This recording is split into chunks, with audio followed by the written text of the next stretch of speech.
Good afternoon, everyone, and thank you all for joining us. Those of you, we have a large crowd here tonight. It's good to see so many faces. September 23rd, thank you all for joining us here at the Dr. Ricardo Chapa Boardroom for our regular board meeting. Items listed on this agenda may be taken in an order other than as shown on this agenda. Unless removed from the consent agenda, items identified within the consent agenda will be acted on at one time. At this meeting, there may be discussion and action by the board on the items and subjects listed as follow. Item number 1, call the meeting to order. I have done so at 5:30 p.m. Item number 2, moment of silence.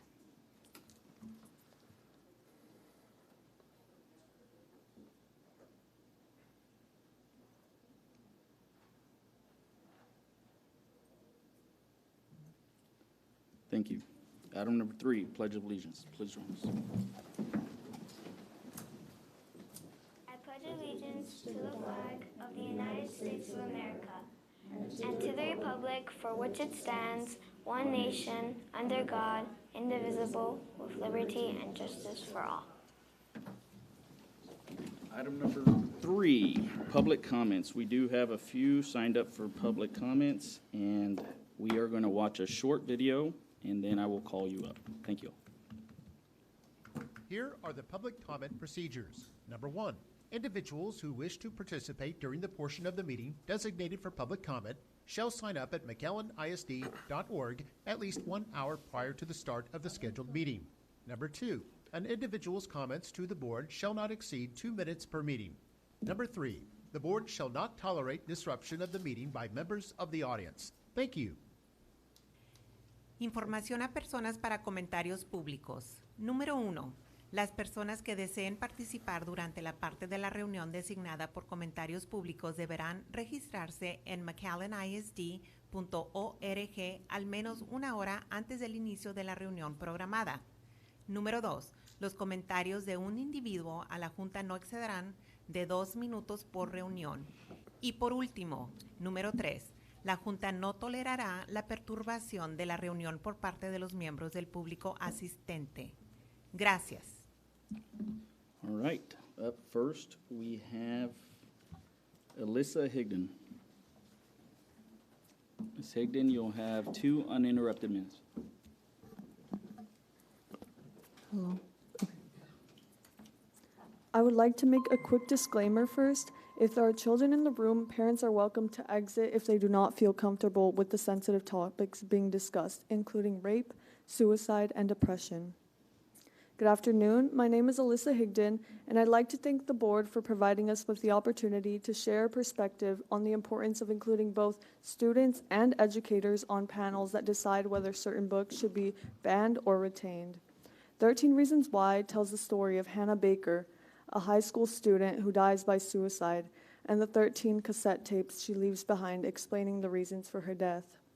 Now I'd like to read a conversation between Hannah and her school counselor, Mr. Porter. Mr. Porter, did anything happen that night that you regret? Hannah, yes.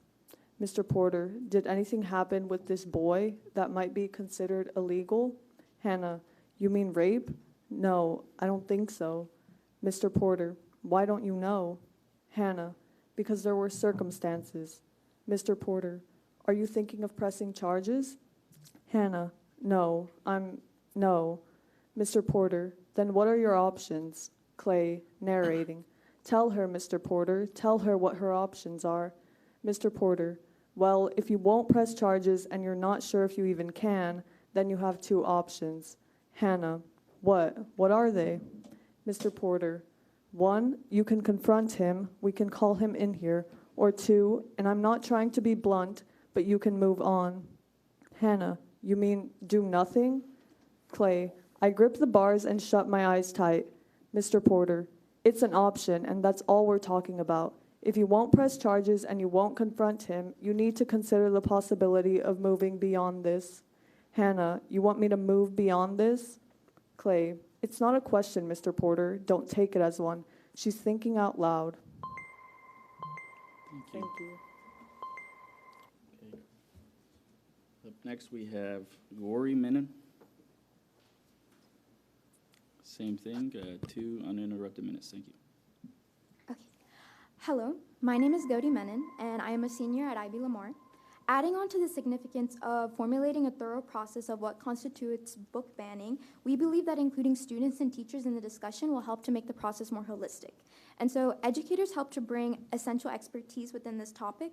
So in the McAllen ISD policies, librarians are trained in carefully evaluating books that are age appropriate for us. And so instead of banning the book outright, I believe that educators can help to create a space where such difficult topics can be taught thoughtfully as well as responsibly, since they're within the classroom setting. And additionally, students' perspectives do matter. Since students are the primary readers within the school setting, involving them in reviews of such books like 13 Reasons Why reflects the real experiences and struggles that students face in today's society. And this respects their right to access diverse ideas and promotes transparency, which can help to eliminate the stigma that makes up our current reality. Additionally, collaboration leads to better decisions. And so introducing McAllen ISD's multi-daily review meetings regarding books can demonstrate how educators can work together to discuss each book's content and to recognize its compliancy with the clear guidelines that are established within McAllen ISD. And so this collaborative approach can result in fair and informed decisions rather than complete censorship, which is important for tackling complex stories like 13 Reasons Why, which handles with suicide and rape. And so while we understand that parents might be concerned with what books that their students are reading within school, I think it's important to recognize that while parents can resist access to certain books for their children at home, broad decisions about school libraries can benefit from both input by both educators and students. And so this inclusive prospect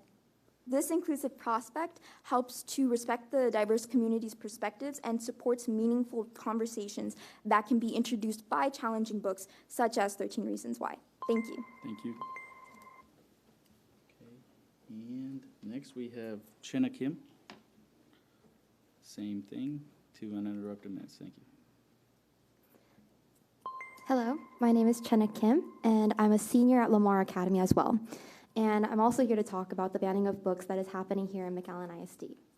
Connecting with characters and understanding their perspectives in fiction helps teens develop greater empathy and emotional intelligence. Banning books having to do with self-harm and suicide will not help students gather an understanding of the mental health stereotypes that surround their everyday lives. Already, less than 20% of U.S. teens report reading a book, magazine, or newspaper daily for pleasure, while more than 80% say they use social media every day, according to research published by the American Psychological Association, APA. That only emphasizes the importance of schools in the role of administering literature that promotes awareness of such influential topics like suicide and self-harm I mentioned earlier. I am sure most of you know the importance of reading books on growing brains already, as you are the heads of an independent school district in charge of 20,000 students. So I think that instead of banning books that talk about important topics, teachers and students should read them and learn about communicating one's emotions in a better manner, similar to the prompt that my peer also just stated right now. Thank you very much for your time. Thank you. Okay, and now we have Ms. Angelica Rodriguez.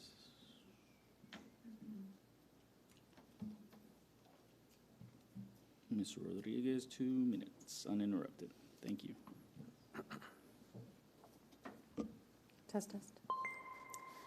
Members of the board, my name is Angelica Rodriguez, and I'm a teacher at Memorial High School, and I'm here to address the proposed change of our insurance from Blue Cross Blue Shield to United Healthcare, because doing so will irrevocably harm district employees, including myself. Last school year, I struggled with major health issues, and after an agonizing year of uncertainty, I was finally diagnosed with stage 2 ovarian cancer and stage 1 endometrial cancer. Yes, that's 2 at the same time. Thankfully, my administrators were genuinely concerned about my well-being and were extremely supportive. However, my health care struggles persisted until my life-changing surgery took place this year on March 17th.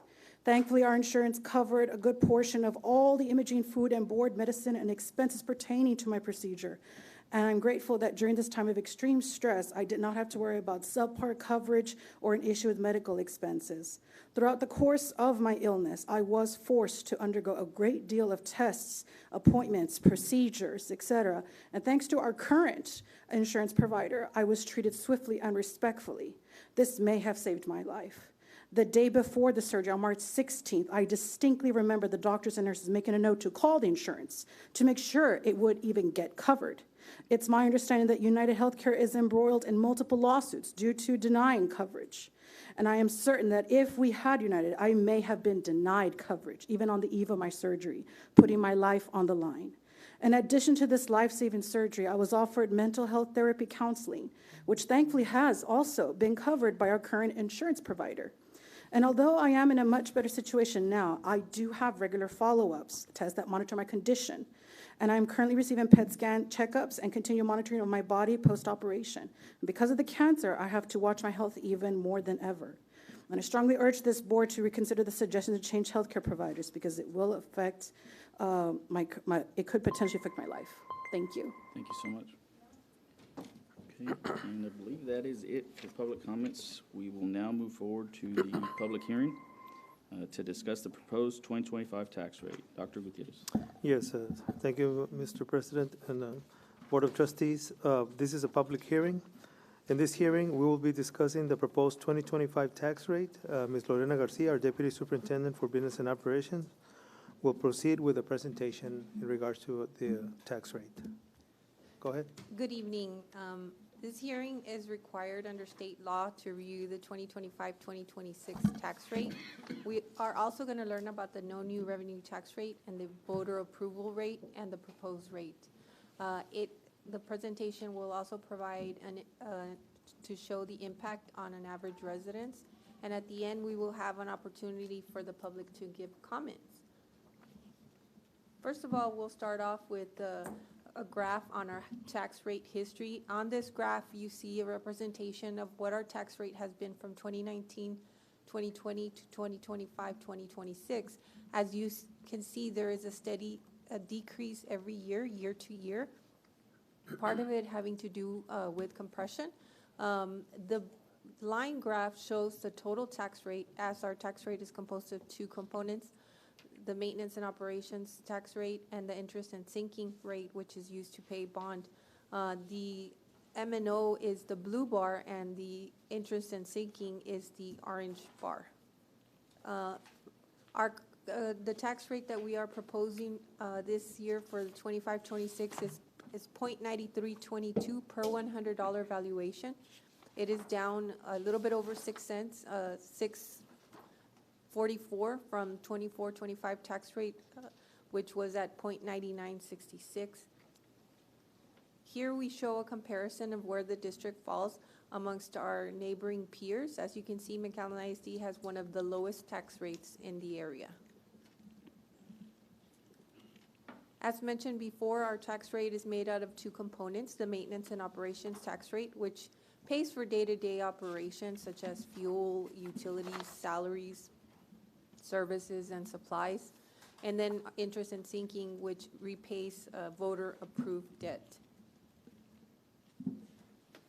In the maintenance and operation, we do have Tier 1 funding, which is this is established by the state. There's a maximum compressed tax rate that we cannot exceed without voter approval, and that currently is set at 0.6322. This is the part that has been compressed over time by the state in efforts to give our constituents a property tax relief year to year. Tier 2 is what we call our enrichment funding, and these are the 17 pennies after the 0.6322. So the golden pennies are at 0.08, and these are not compressed. And then the copper pennies are 9 cents after that, and they do require voter approval. The district in 2023 did go out for voter approval to maximize the copper pennies. So our total Tier 2 tax rate is at 17 cents. So the total maintenance and operation tax rate proposed is at 0.8022. Our interest and sinking, as we said, is used to repay voter-approved bond debt. we have done several defeasances, and what a defeasance is when you pay your bond debt ahead of time. We've actually done 3 in the past 3 years. This reduces the interest that the taxpayers have to pay over time. The proposed total INS tax rate is 13 cents.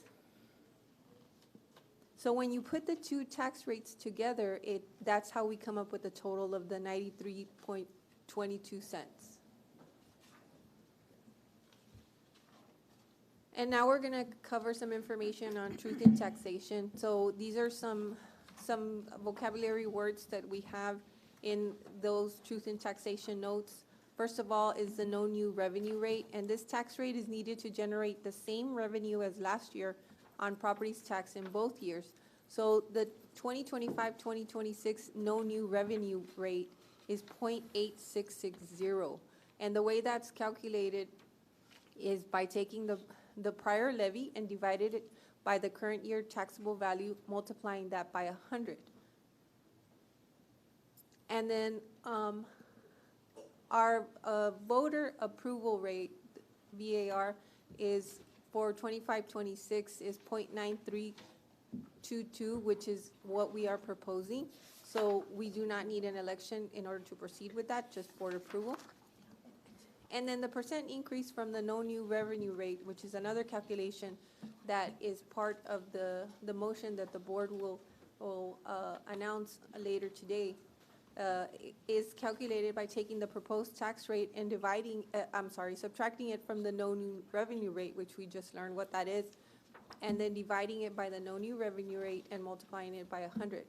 So that is at 7.64. So the percent increase, even though we are decreasing 6 pennies, the truth in taxation laws require that because it is an increase from the no new revenue rate, that the motion read that it is a tax rate increase. So that's how we explain that when you hear that in the motion.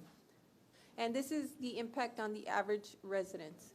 So the property values, just to be clear, are set by Hidalgo County Appraisal District. McAllen ISD does not set those values. What McAllen ISD does is adopt the actual tax rate. So the formula for that is the taxable value divided by 100 and then multiplied by a tax rate, and that's how you get your tax bill. So in this example, we have calculated the 2024 taxes at 1,231.99, and the average value for the home is 223,619. Because property values went up the following year, the average market value of the residence is now 247,770. Even though the value has gone up, the tax rate has gone down, is what we're proposing. We will actually see in this example a savings of $227.36. So as you can see, the decreasing tax rate is able to yield a savings to our taxpayers. Important to note that in our legislative session, we did have a new law that proposed to increase the homestead exemption to $140,000. This would be effective for the 2025 tax year. If the statewide constitutional amendment is approved in November by the Texas voters. Senior and disabled exemption is an additional $60,000. We're bringing their total exemption to $200,000. In terms of state aid and how that it affects us, well, the state offsets that reduction in taxpayer revenue. So we have complied with publishing a notice as required by law. And then we've also calculated the no new revenue rate as required, the voter approval rate and the proposed tax rate calculated and presented. We did also provide the impact on an average residence, and we are hosting this public hearing prior to going for a vote. And now we will give an opportunity if anybody in the community would like to provide a comment. Okay. At this time, I know there's several people in the room. At this time, if anybody would like to comment on the proposed tax rate, now is your time. All right. Thank you very much. Is there any questions from the board?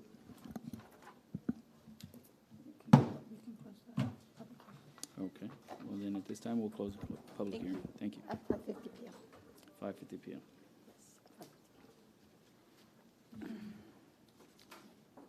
Okay. Mr. President, may I ask, I'd like to make a motion to reorganize the agenda. We have some special guests with us today.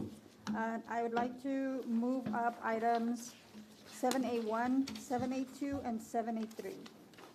Second. Okay, I have a motion and a second. All in favor? Aye. All opposed? Aye.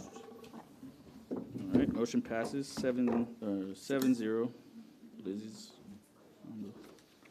7A1 and 7A2? 7A1. 7A1, 2, and 3. You got it. Okay, 7A1, discussion and possible action to adopt the proclamation regarding Down Syndrome Awareness Month. Dr. Gutierrez. Yeah. Administration would like to raise awareness regarding Down syndrome individuals by proclaiming the month of October as Down Syndrome Awareness Month. Mr. May will introduce our students, and our trustee, Lucia Regalado, Board Vice President, will read the proclamation, and we are requesting action on this item. Where's the proclamation? We have a copy. It's in the board book. She has it right there. Yeah, she has it. Mark, we're going to read the proclamation first, and then we'll bring the kids in. Okay. Proclamation, State of Texas, County of Hidalgo, McAllen Independent School District. Whereas approximately 1 in every 800 children are born with Down syndrome, representing approximately 5,000 births per year in the United States, research and early intervention have resulted in dramatic improvements in the lifespan and potential. And whereas people with Down syndrome possess a wide range of abilities and are active participants in educational, occupational, social, and recreational circles of the community. And whereas McAllen ISD has supported families who have children with disabilities and special health care needs and desires to increase the support network and support groups of those with Down syndrome across our state. Now, therefore, I, Lucia Regalado, Vice President, Board of Trustees of the McAllen Independent School District, do hereby proclaim the month of October 2025 as Down Syndrome Awareness Month. I call upon all residents in public schools to join in celebration of the many achievements of people with disabilities and their continual contribution to our community and schools. In witness whereof, I have hereunto set my hand and caused the seal of the McAllen Independent School District to be affixed on this 23rd day of September 2025. If the board and Dr. Gutierrez would like to come to the front, we'll bring in our students.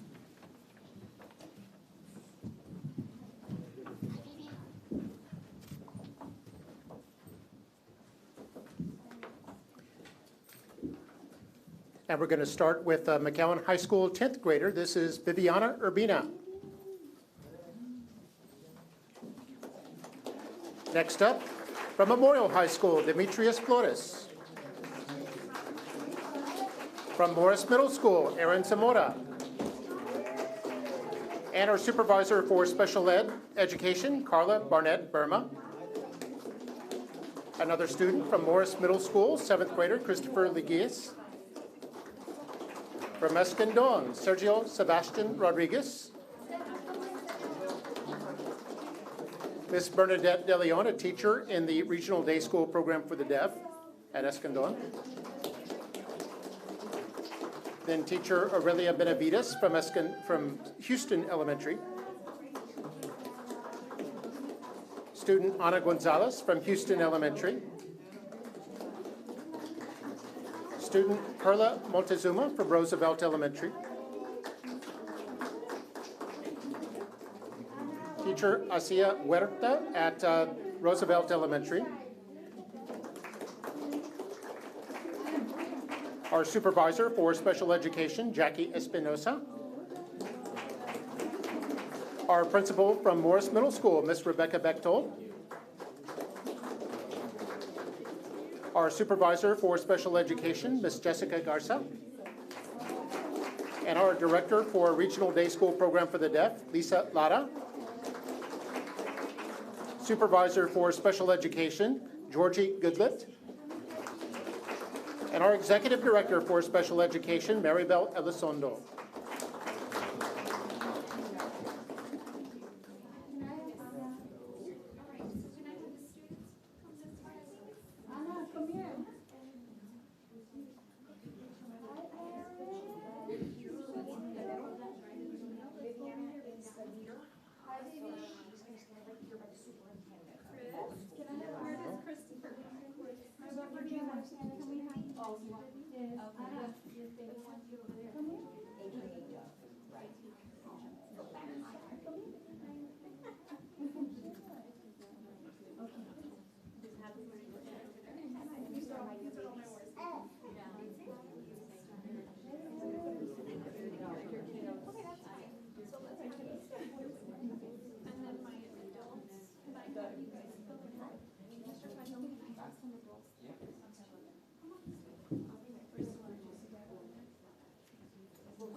Big smiles on three.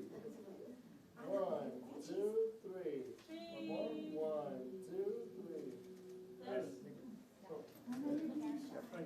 Chris, ready? 1, 2, 3. Oh, very good. Any more moms and dads?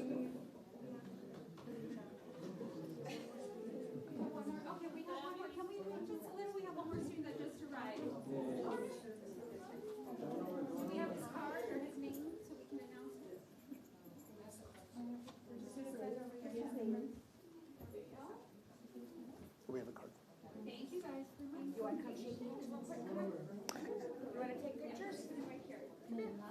And our final student from Memorial High School, Cristobal Rodriguez.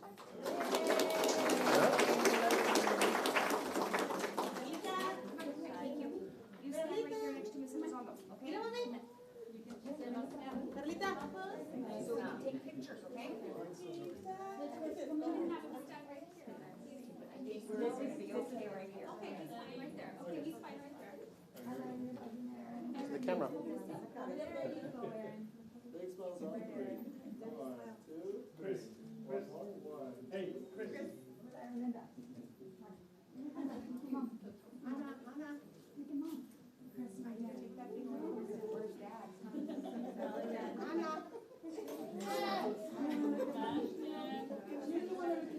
Ready?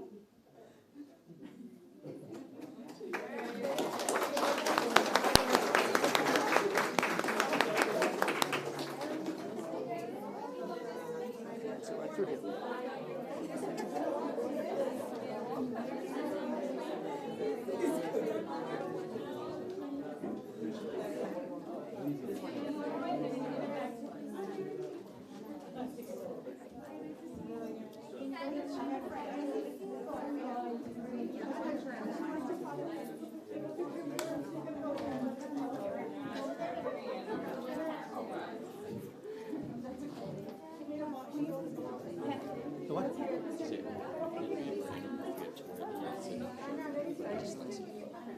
I can't do it. You're taught to me. I definitely committed. It'll be right. Yeah, you can put your sweater. Yeah.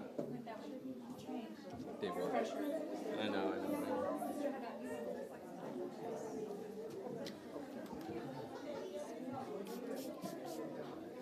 Thank you, man. Marcus was Those stressed. got up next. Yeah, well, no, I don't know, he just got bad on the way back, so I don't know if it was there. So now I'm like, I cannot get sick. I know. It's sticky. I know.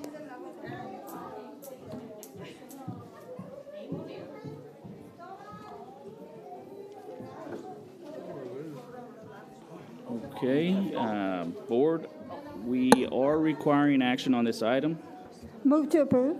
I have a motion by trustee Peña and a second by trustee Regalado. All in favor? Aye. Aye. All opposed? Motion passes 7-0. 7A2, recognition of Texas Governor Greg Abbott's proclamation regarding Dyslexia Awareness Month. Dr. October has been designated as Dyslexia Awareness Month. McAllen ISD communicates the importance of an early diagnosis and to provide the necessary assistance and guidance to those affected by dyslexia. Mr. May will introduce our students.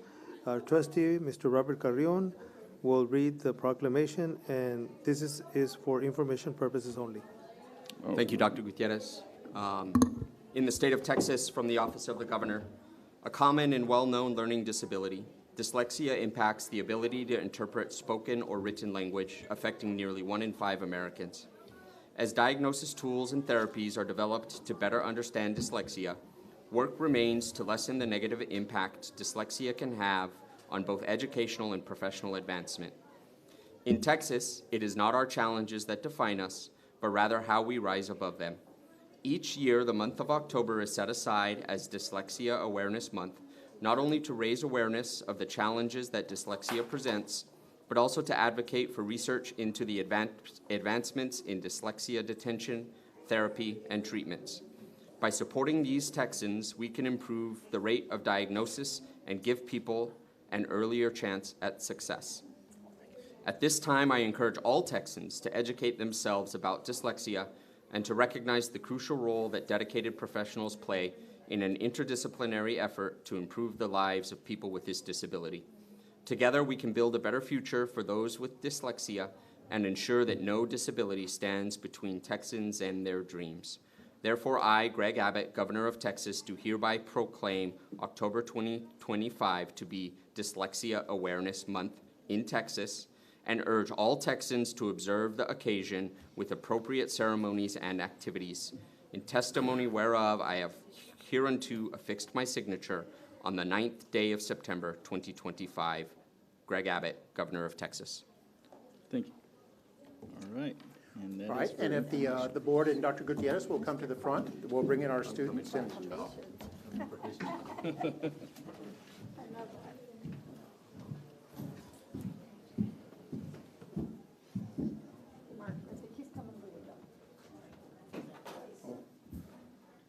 And we'll start with our first student, a fourth grader from Milam Elementary, Liana Salinas.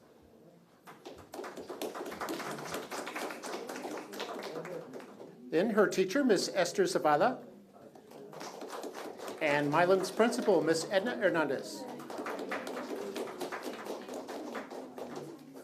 Next we have from Roosevelt Elementary, fifth grader, Jacob Trevino. Roosevelt teacher, Miss Denise Rodriguez, and our principal from Roosevelt, Miss Rachel Montgomery.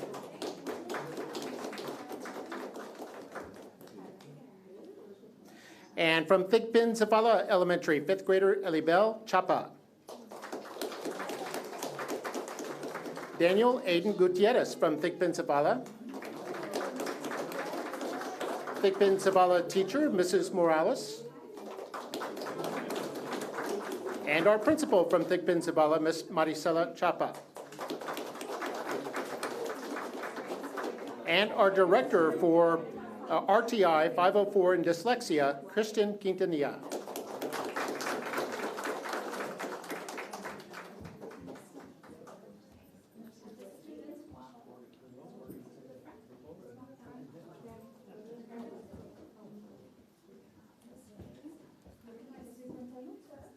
We'll pose for a picture, and any parents who'd like to get a picture are welcome.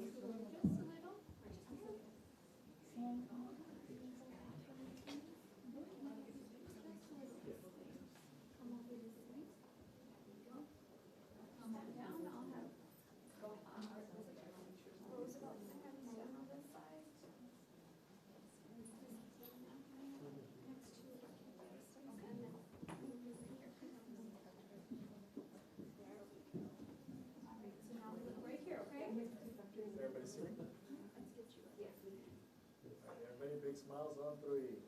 1, 2, 3. One more. 1, 2, 3. Okay, just stay right there, kids. Moms and dads.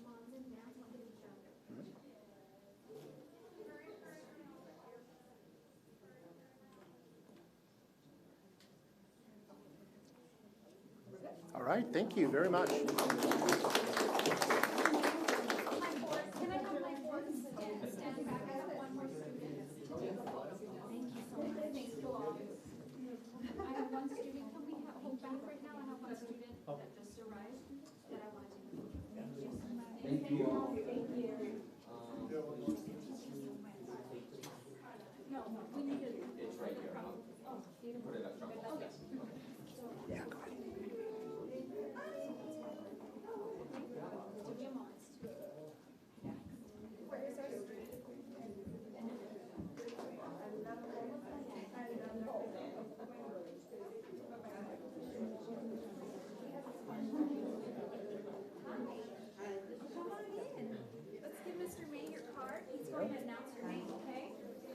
Okay, from Memorial High School, we have Taylor Young.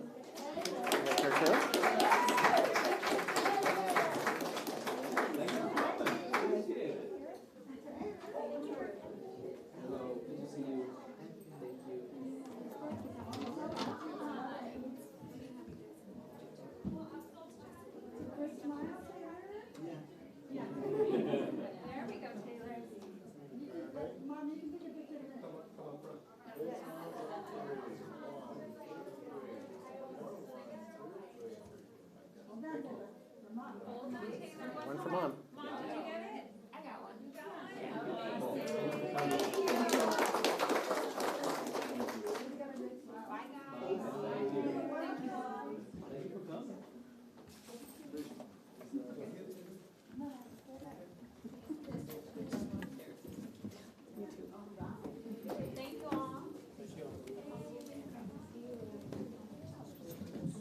That was cute.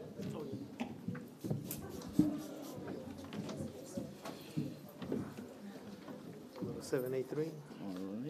And now we move on to 783, report regarding the RTI 504 dyslexia program. Dr. Gutierrez. Yes, the RTI 504 Dyslexia Department will report on its 25-26 goals and efforts.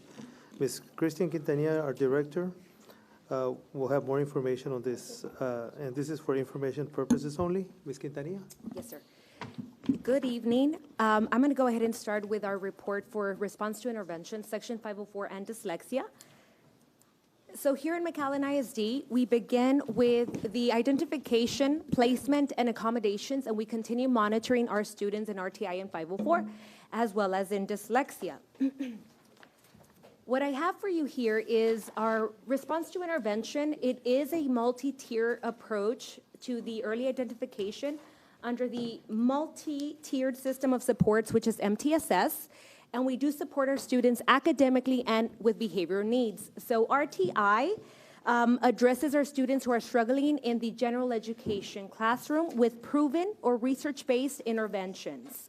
Currently, we are serving 969 students under the RTI umbrella.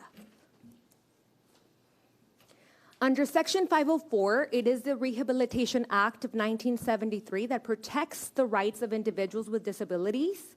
So we are regulated to provide a free and appropriate education to each qualified individual within our jurisdiction, excuse me, regardless of the nature or severity of the disability. And here in McAllen ISD, we do have individualized accommodation plans. Those are required, and we do serve about 1,474 students in our school district.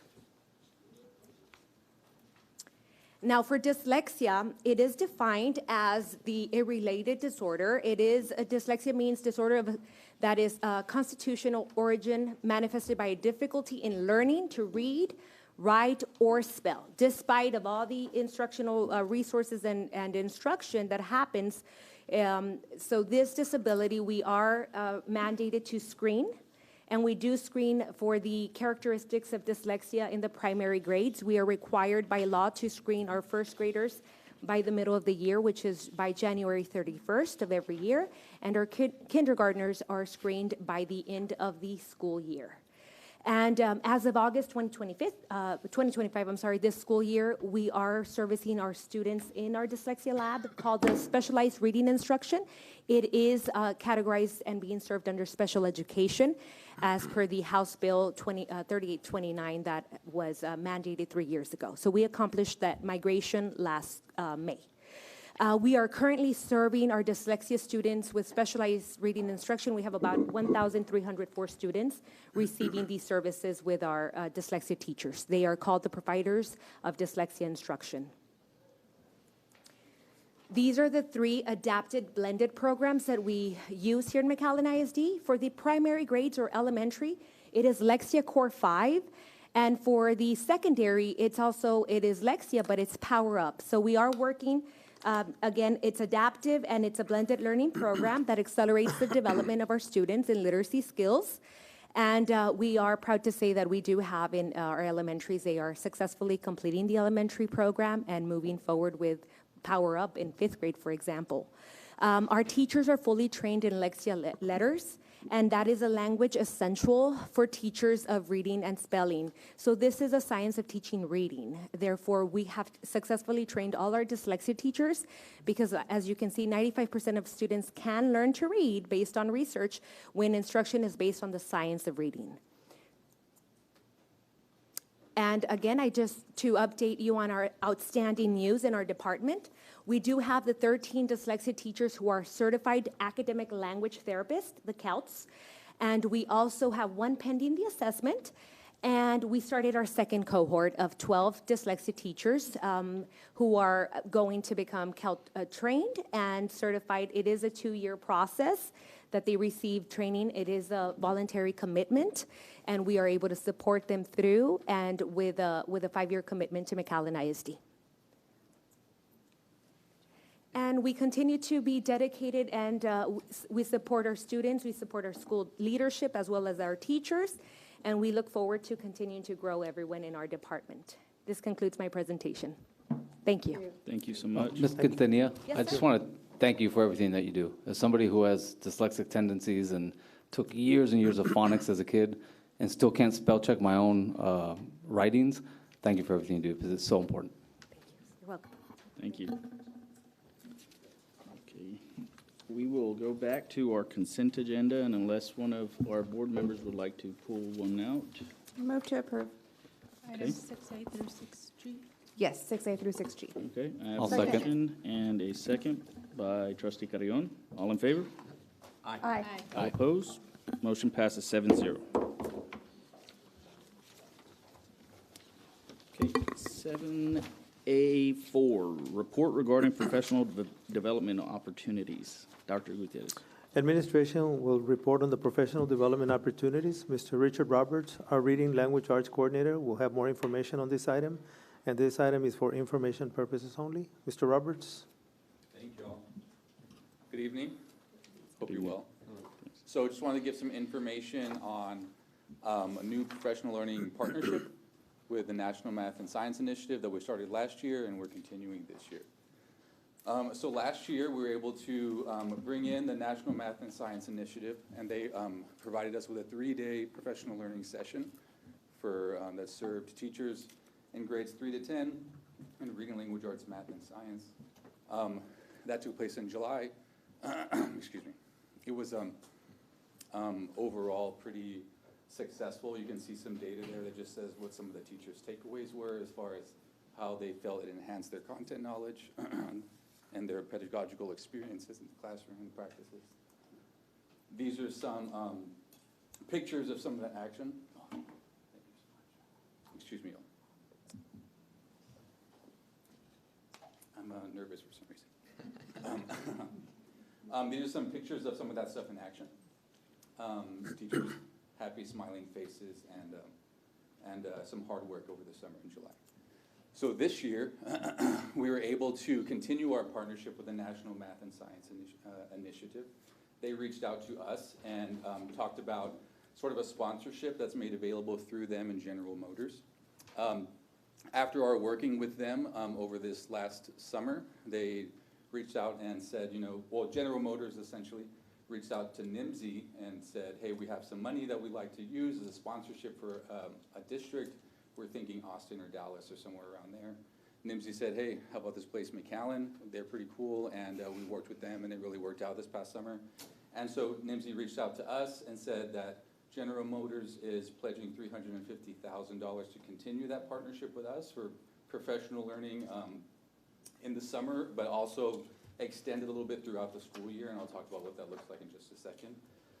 With a couple of just things to consider, right? So McAllen ISD has to invest $25,000 of our own dollars into the professional learning just to kind of show our intent behind continuing with this process and continuing with this partnership. And there are a couple other things we need to do, a letter of intent from the superintendent or a superintendent designee, an agreement to promote the partnership with NIMSY and General Motors. So we'll just, taking pictures and things and to show our partnership and that sponsorship. And then a general plan of what that might look like, including instructional goals and outcomes. So this is that general plan.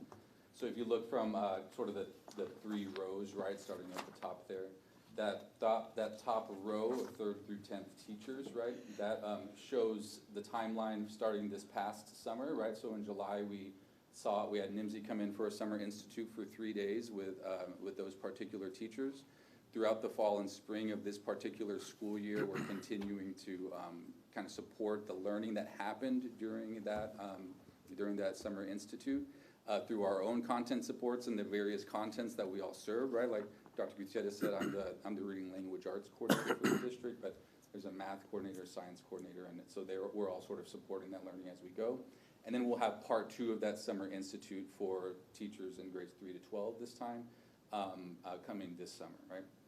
And then on top of that, because of the funds that are being sponsored, right, because of the professional learning that's being sponsored, we're also looking at training AP teachers on some specific things that are relevant to them. So we're going to work with advanced academics and looking at exam review training and looking at creating custom sessions for specific AP classes that are designated by that department. And then that will continue to be supported through curriculum writing in the summer. And then we're also looking at NIMSY even coming in and training some of our leadership as far as what to look for when we're looking for really impactful learning in STEM classrooms, what to look for and how to coach up teachers, right, an asset-based approach to observing classrooms. So that's all stuff kind of coming soon as part of this process that will happen throughout the school year. And then why are we doing this? Just generally because one, bringing in NIMSY last year was really successful on a couple of levels, right? One, like that data from the first slide showed, teachers found it really useful, and teachers felt that it improved their content knowledge and their approaches to instruction in the classroom. And on top of that, they gave us some really great feedback, and this is some of the stuff from the surveys that NIMSY provided us with during our debrief session. And teachers said things like they really enjoyed the lessons that they got a chance to take a part of. They loved all the calibration and working with coworkers, and even saying something like, this is one of the best trainings I've ever been to. So we had a lot of really positive feedback from teachers. We're really excited to continue this partnership with NIMSY and continue to support all the educators in McAllen ISD. Thank you. Thank you. Thank you. Thank you, Mr. Roberts. Thank you very much. Okay. And now we move on to 7B, human resource items. 7B1, discussion and possible action on request for proposal number 2026-1012, branding rights for McAllen ISD's game day athletic uniforms. Dr. Gutierrez. Administration solicited proposals for branding rights for game day athletic uniforms. Mr. McClenny, our Director of Athletics, is available to answer any questions. We are recommending action on this item, and it's a 3-part action item. Okay. Mr. President, I move that the board approve request for proposal number 2024-1021, apparel awards, incentives, printing, and related products and services, round 16, and approve the companies on the attached list as qualified vendors for a coterminous term through June 30th, 2027. All right. I have a motion by Trustee Regalado and second by Trustee Peña. All in favor? Aye. Aye. All opposed? Motion passes 7-0. Okay, and this is a 3-part motion, correct? Yeah, 3-part. Mr. Chair, I move to approve that the administration begin contract negotiations with the highest ranked firm. If the district is unable to negotiate a satisfactory contract with the selected firm, the district shall formally and in writing end negotiations with that firm and proceed to the next firm in the order of the selection ranking until a contract is reached or all submittals are rejected. Okay. I have a motion by Trustee Delegados and a second by Trustee Peña. All in favor? Aye. All opposed? Motion passes 7-0. And Mr. Chair, I motion to authorize the superintendent to execute a contract and related documents once contract negotiations have successfully achieved for a period of 3 terms, 3 years. I have a motion and a second by Trustee Peña. All in favor? Aye. Aye. All opposed? Motion passes 7-0. Thank you, guys. 7B2, discussion of Texas Association of School Board Localized Policy Manual Update 125. This is a second reading. Dr. Lee. Presented from TASB and reviewed by our staff, this update represents legal and local reference policies recently adopted by the state. Administration is presenting this item as a final reading. Dr. Canales, our Chief Human Resources Officer, will have any information if board members have questions, and we are recommending action on this item. Okay, board. Move to approve. I have a motion by trustee Pena I'll second. and a second by trustee Haddad. All in favor? Aye. All opposed? Motion passes 7-0. 7C, business and operation items. Report regarding 7C1, report regarding the financial investment report for the quarter of April through June 2025. Dr. Lucas.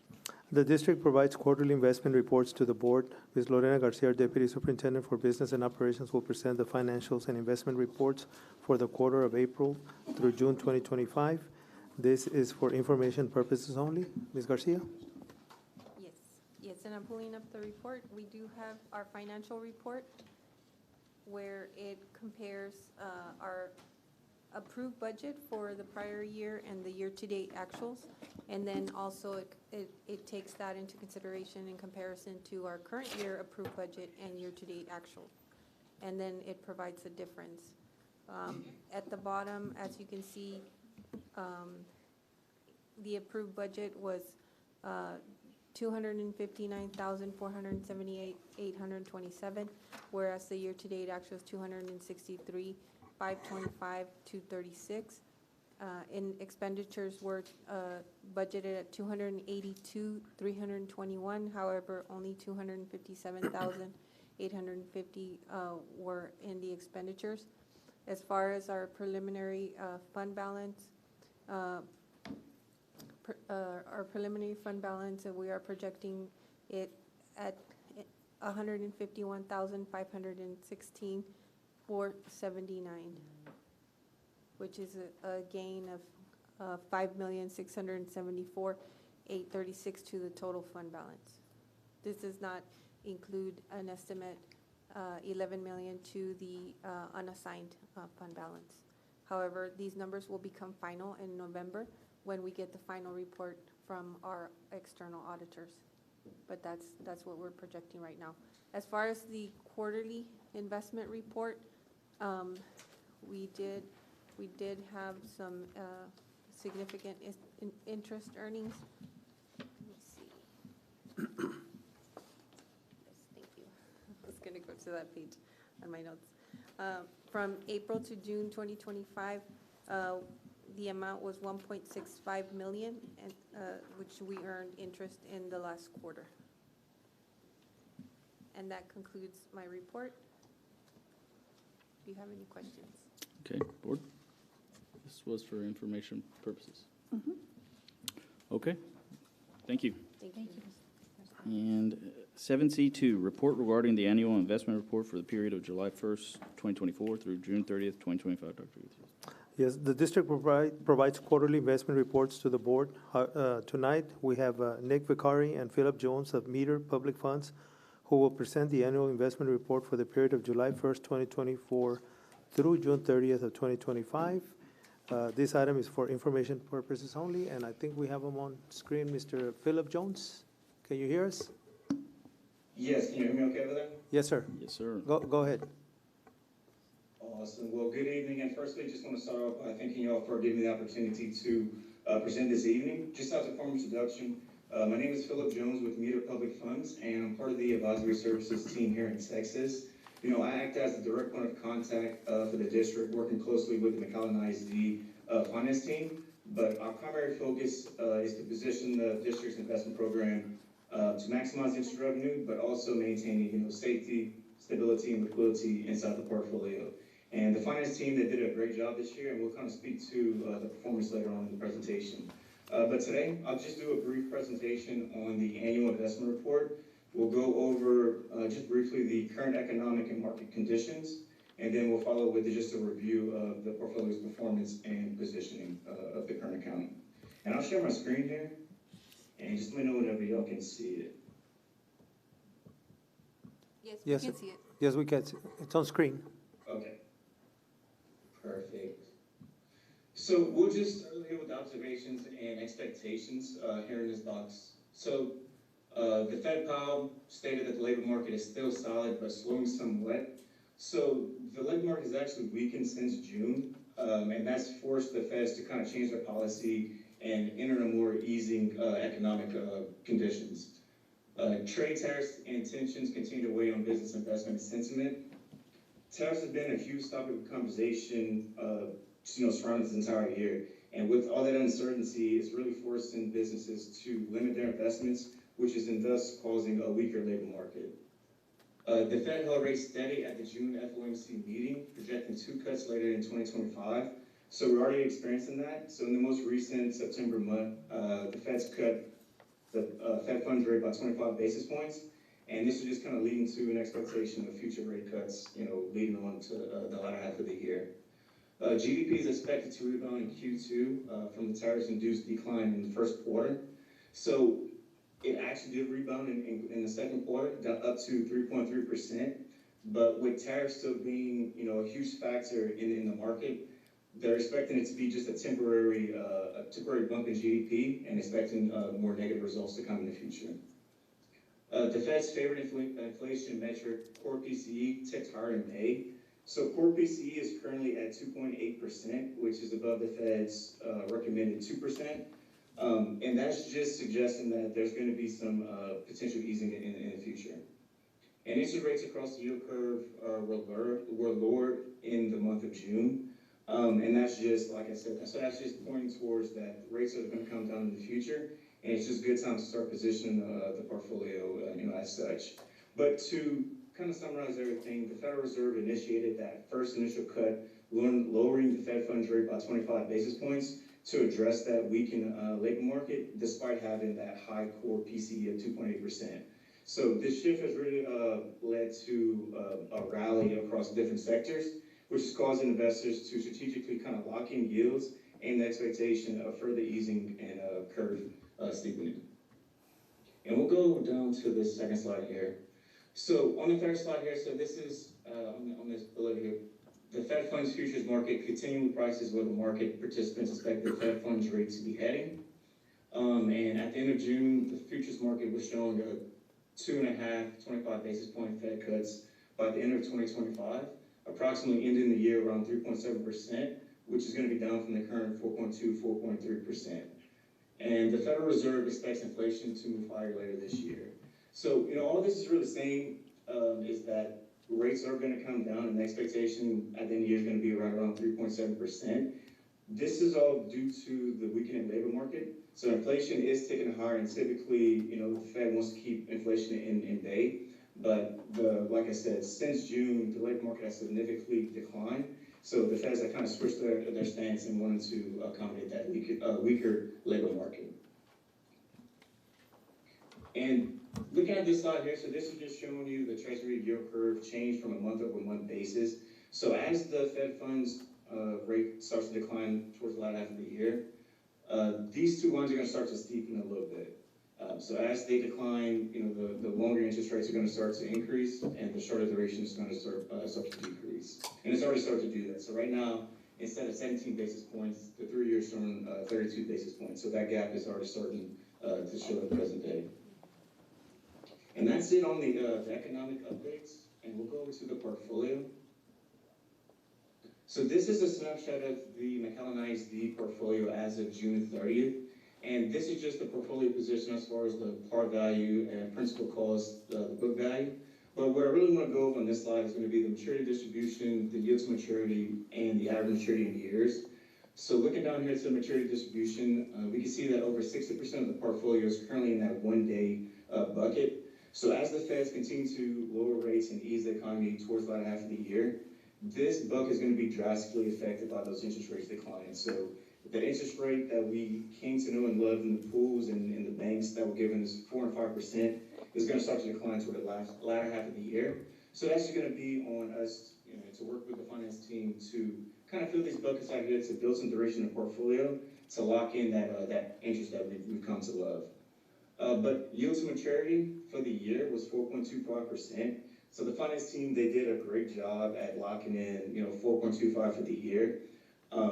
That's incredible. So, and then lastly on this slide, average yield to maturity. So we see that as 0.4. So really we want to see this right on like the 1 year mark. But we have to work with the finance team, understand our cash flows, to really kind of build out the duration of this portfolio, to lock in some interest for the future, to create that budgetary certainty for the school district moving forward. And this is, look at the annual portfolio summary from a year-over-year basis. So comparing, 25 to 24, the ending book value versus the ending book value in 25, that could just be from debt service payments. But what I really want to highlight on this slide is going to be the weighted average yield to maturity. So in 24, it was 4.79%, and the average yield in 25 was 4.25%. And the Feds, they started to do their rate cuts in the latter half of 2024, which is why you've seen a decrease in this number here, and which is why it's even more important that we can build this number here, the 0.4 in the average weighted maturity years, to kind of extend that duration of the portfolio, lock in that interest for the future. But the main thing I want to highlight for this this portfolio, or this slide, is the finance team was able to accumulate roughly $7 million in interest revenue for the school district. So, hats off to the finance team for really being proactive and, doing a great job for the school district. And then lastly, this is just a portfolio overview. So this just breaks down a list of the securities that's currently held in the portfolio. So, from the bank deposits to the individual securities that the school district holds. And as you can see, the majority of that's currently in the pools, and that's going to be in that one-day bucket we saw earlier. So it's just going to be us, like I said, have a conversation with the finance team to try to diversify up a little bit to fill those other buckets and utilizing these other securities down here. But that's all I have for y'all today, and I'll pass it back over to the finance team. Thank you very much, Mr. Jones. Board, do you have any questions? Comments? So we earn about $7 million Yes, sir, $7 million for the year. for the year Fiscal year. from interest. In interest earning. Yeah. Yes, and that does help our budget, because I remember the times when we'd only earn, it was less than $1 million per year, maybe 600,000 a year, so this is great. Thank you. Thank you very Kudos. And then, Thank you to our team, our finance team, and our investment committee. All right. and we're gonna have our audit report in about 2 months in November. We're also looking at a nice increase to our fund balance, also to add some more to the fund balance that we currently have. So we've been monitoring our finances very well, keeping track of our taxpayers' money, and it's going to be a good thing to continue to add to the fund balance, and it looks positive. So we'll have that final reporting sometime in November. Thank you, guys. Thank you, Mr. Thank you. Jones. Thank you, Mr. Jones. Thank you. We will move forward to 7C3, report regarding enrollment for the 2025-26 school year. Dr. Gutierrez. This is a report from our Strategic Partnership and Student Outreach Department. This report will include an update on enrollment, recruitment, and recapture efforts. Ms. Elizabeth Cavazos, our Director for Strategic Partnerships and Student Outreach, will present details of this report. This item is for information purposes only. So let me turn it over to Ms. Cavazos. Go ahead. Good evening. On? Yes. Go ahead. Good evening, Board of Trustees. I'm so glad to be here, Dr. Gutierrez. Thank you for this opportunity. Get started. So, as you know, I'm going to talk about enrollment. So we're going to look at some comparisons between this year and last year. That blue line is where we are this year, beginning with day 1 of school and ending with September 11th, which is when this report was submitted. So the big highlights, the big takeaways there are between this year and last year, which is that purple line just above, we were in a deficit of 1,312 students as far as first day enrollment, one day to the next day one, right? Since then, since the first day of school, our enrollment has grown a total of 1,404 students, which is quite different than the rate of change for last year. So from day 1 to where we were at this point last year, or where we were September 11th, we had grown 556 students. So that rate of increase is significantly higher. That slope is steeper, and that number is continuing to grow. So we're really excited for that, for sure. want to look a little bit closer at these numbers, and I know there's a lot of numbers on the screen, and I don't expect you to zero in on all of them, but I do want to call out first what this represents and some big takeaways from this slide. This is class size comparison. So all this is comparing how many pre-K students, for example, we had enrolled last year and how many pre-K students we have enrolled this year. Same with every other grade level, all the way up to 12th grade. So big highlights here is that our pre-K enrollment from last year to this year dropped 183 students. Now, big factor contributing there is we did close a total of 5 Head Start classrooms, which is a little over 100 students. Our kindergarten grew, which is a great thing. Our 6th grade grew, our 11th grade grew, and our 12th grade grew. Now that's important, it's good information, but again, this is just comparing class size from one year to the next.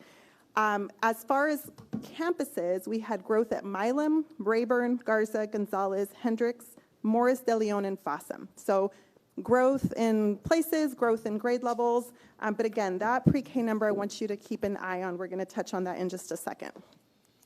This next slide looks like I duplicated it, like I put it on there twice on accident. This actually represents cohort change. So now I'm looking at, of the pre-K students that were enrolled last year, how many of those continued with us to kindergarten, right? So of course we're interested in numbers, but I want to know that the Lisa Cavazos that was sitting in kindergarten last year is now Lisa Cavazos in 1st grade this year. It's very important to us.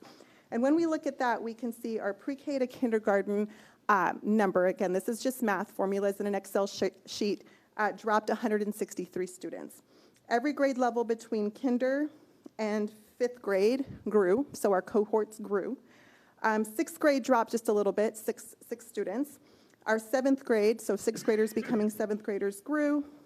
8th grade dropped a couple of students. Our 9th grade, so 8th graders becoming 9th graders grew by 145.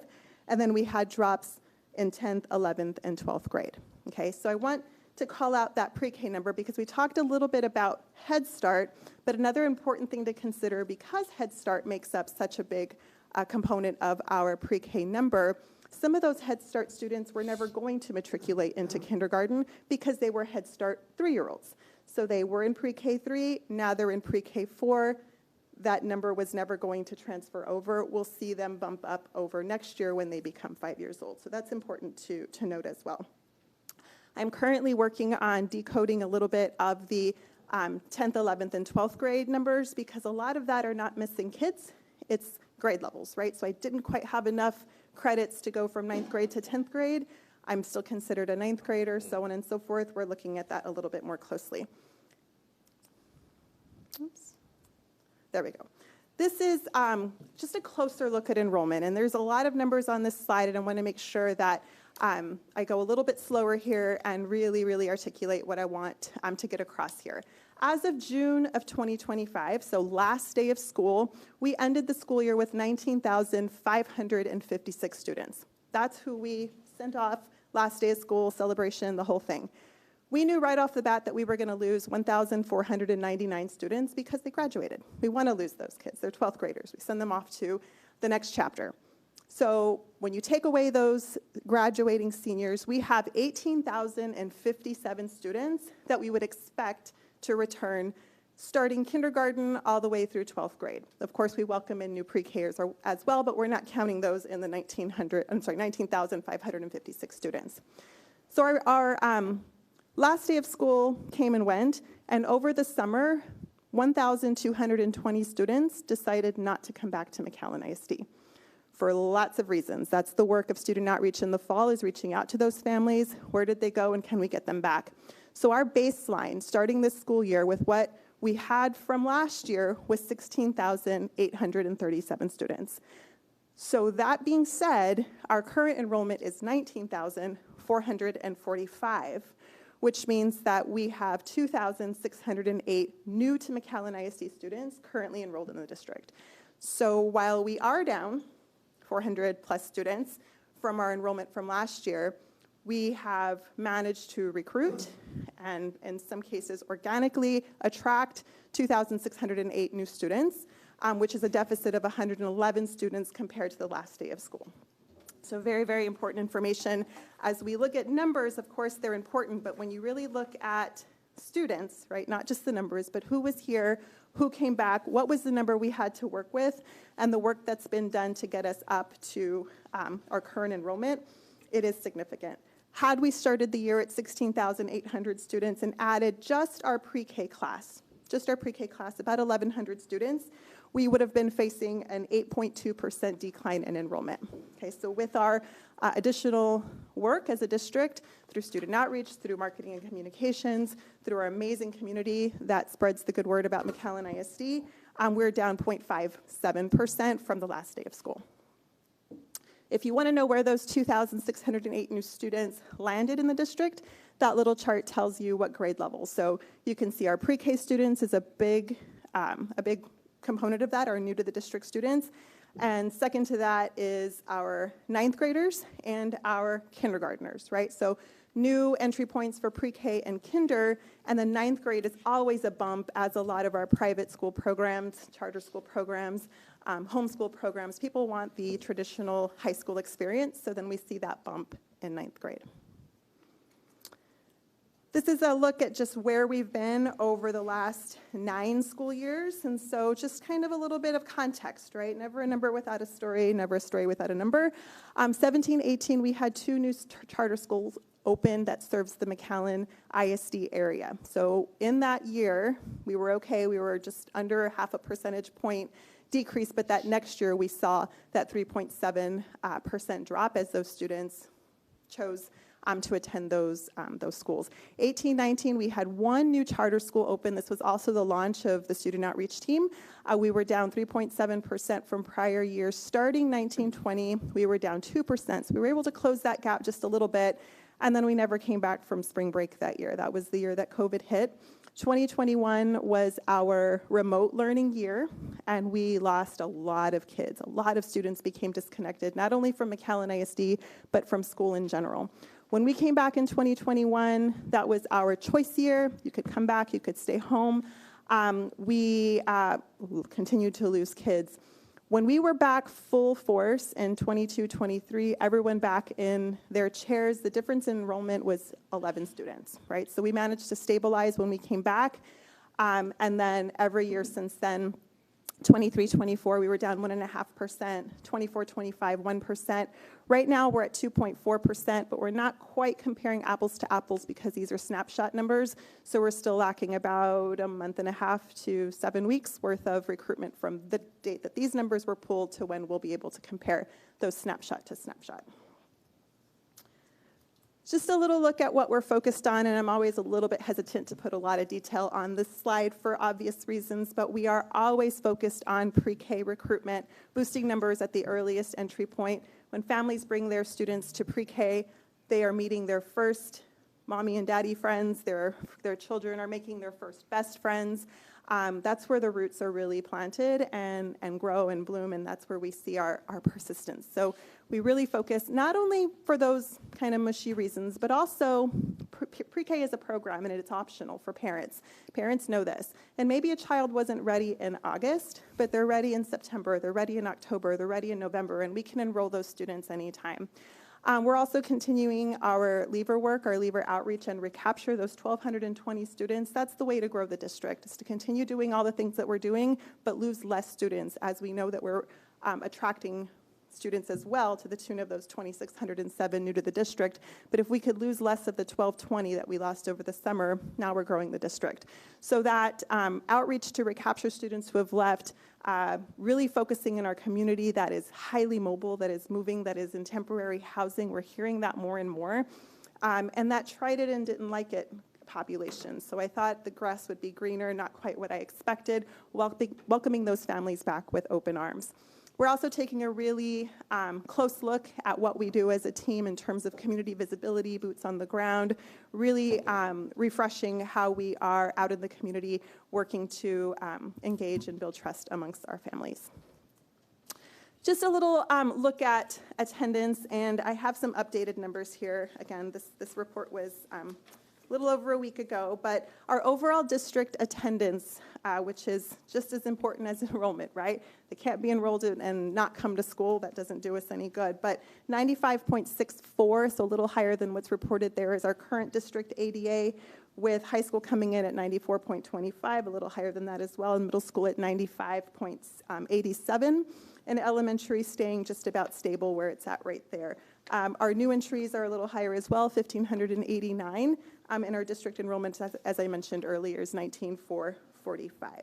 Our out-of-district enrollment continues to be about 14% of our population comes from outside of McAllen ISD boundaries.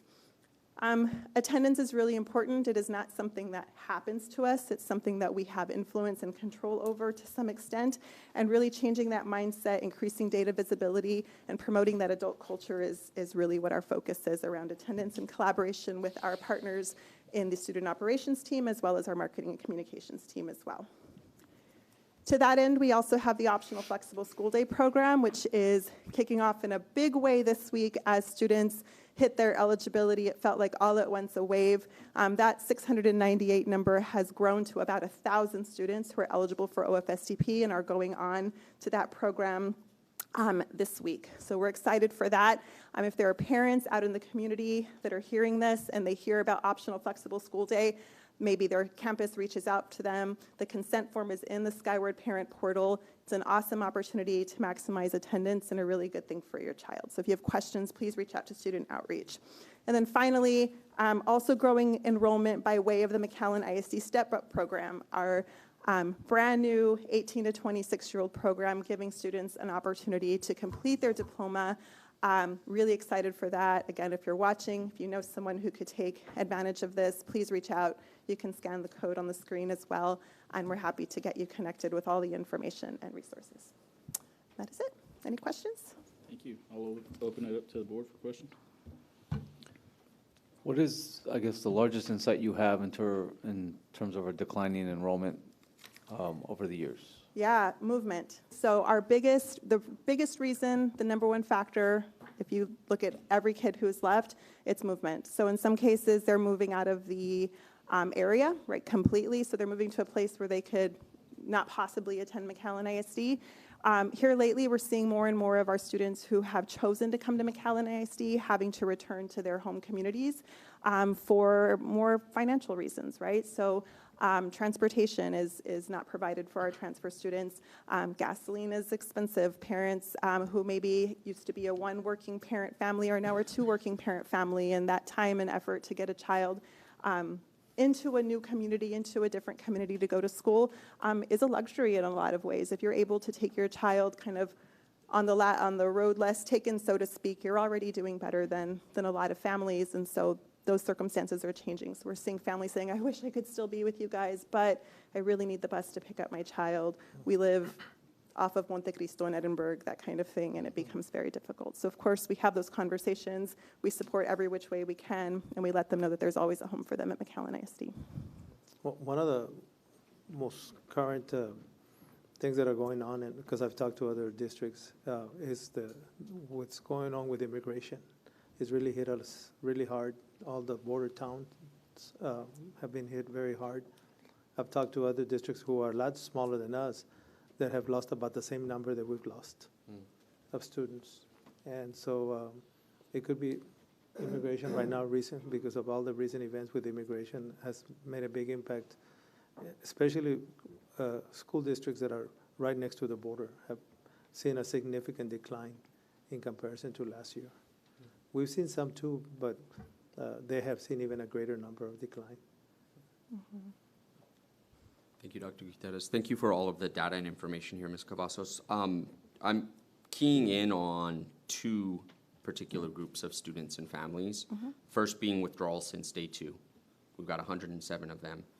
To what extent are you all and your team in the practice of conducting sort of leave interviews or attempting to gather that information? Absolutely. For insights? So me personally, I receive an email every single time a student withdraws from the district, and we put our team on it right away, right? So we learn as much as we can about the situation. So what does the family tell us at the point of exit, Yeah. but then also what is the true story, right? So, it's easy to say we're moving away or what have you, and you talk to the family and there's another story or there's a different story or there's more to the story. And so that rebuilding of trust, if it's been broken for some reason, is a time-taking task, right? Our team solves a lot of problems, apologizes for a lot of things, and tries to mend a lot of bridges, right? Sometimes that happens really quickly and we can get a family right back, and sometimes that takes a little bit of time, and it may even be a next year or a next semester kind of situation. But when a family leaves, I'm going to say this and it's going to sound like I'm being hyperbolic, but I promise you it hurts us because we know what it takes to get a family. And if a family is leaving because they have to, then we hope that it hurts us both. But when a family leaves because they feel like they have to, that's when we do everything we can to make sure we get them back. Yeah, thank you for that. And I wouldn't have expected anything different, I guess. I know we have such a group of caring educators across our district, and we're also in the business of people, and relationships can get messy sometimes, and that's just the way of life, right? The other group that I'm really interested on are the cohort departures with a couple of these key points that you noted. And it just, I wonder the extent to which we might rally around a target of less than 2% enrollment decline on a year-over-year, or something of that nature. We've been very close, and I suspect over the course of the next 6 to 7 weeks before snapshot, we'll get there given where we are right now. But to me, that just feels like a real opportunity, especially given the recent A rating and accountability for A through F, the consistent A ratings and financial opportunity, and just all of the great things happening in the district. So that's something that I'm continuing to think about, and thank you for all of your hard work on this and the team. Thank you, absolutely. Okay. Thank you very much. Thank you, Ms. Cavazos. We will move forward to 7C4, report regarding bond planning and next steps. Dr. Gutierrez. Yes, tonight we will present a report regarding our bond planning and the next steps in the process. This report will provide the board with an overview of current planning efforts, key considerations moving forward, and recommendations to ensure alignment with district priorities and community needs. Ms. Lorena Garcia, our Deputy Superintendent for Business and Operations, as well as Mr. Ruben Trevino, our Executive Director for Facilities, will present more details on our planning process. And this item is for information purposes only, so I'm going to turn it over to Ms. Garcia first, and then after that, Mr. Trevino. Go ahead, Ms. Garcia. Yes, thank you. We're very proud of our 31 campuses.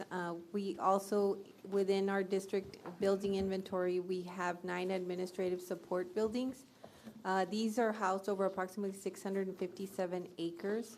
We have over 3 million square feet of building space. And of course, this encompasses 18 elementary schools. We have our 6 middle schools and 3 comprehensive high schools, which we also include in our offerings an early college high school, an alternative campus, our international baccalaureate campus, and our recent addition, our UTRGV collegiate campus. The construction of the buildings range anywhere from 1939 to 2024.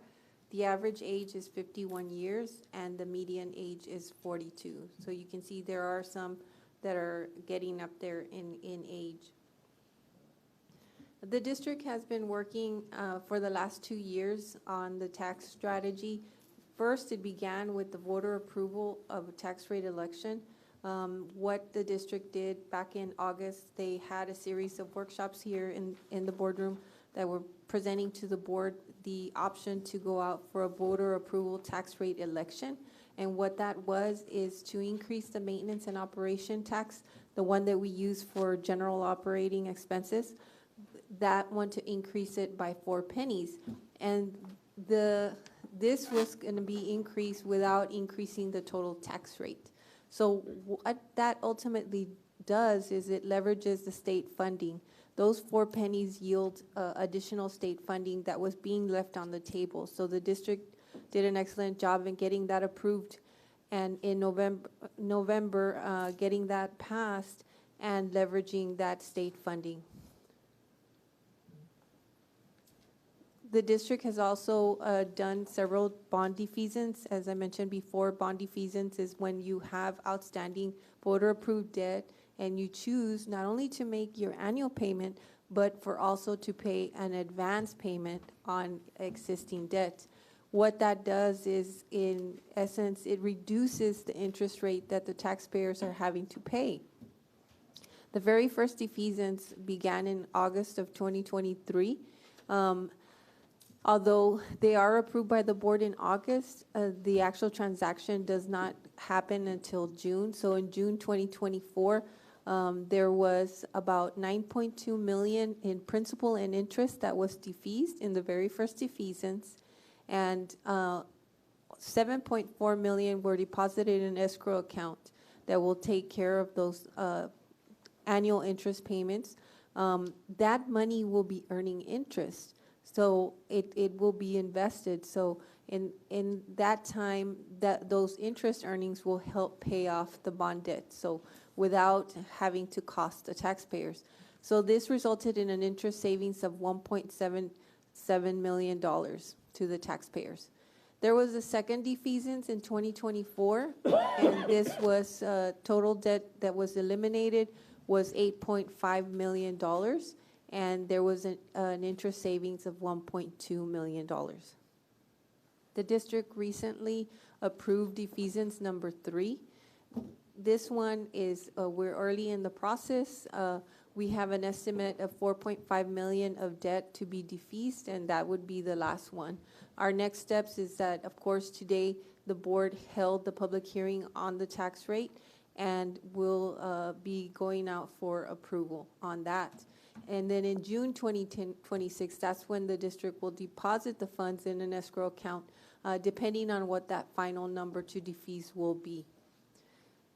Over time, the district has lowered tax rates. As you can see, in 2023, it was a little bit over $1.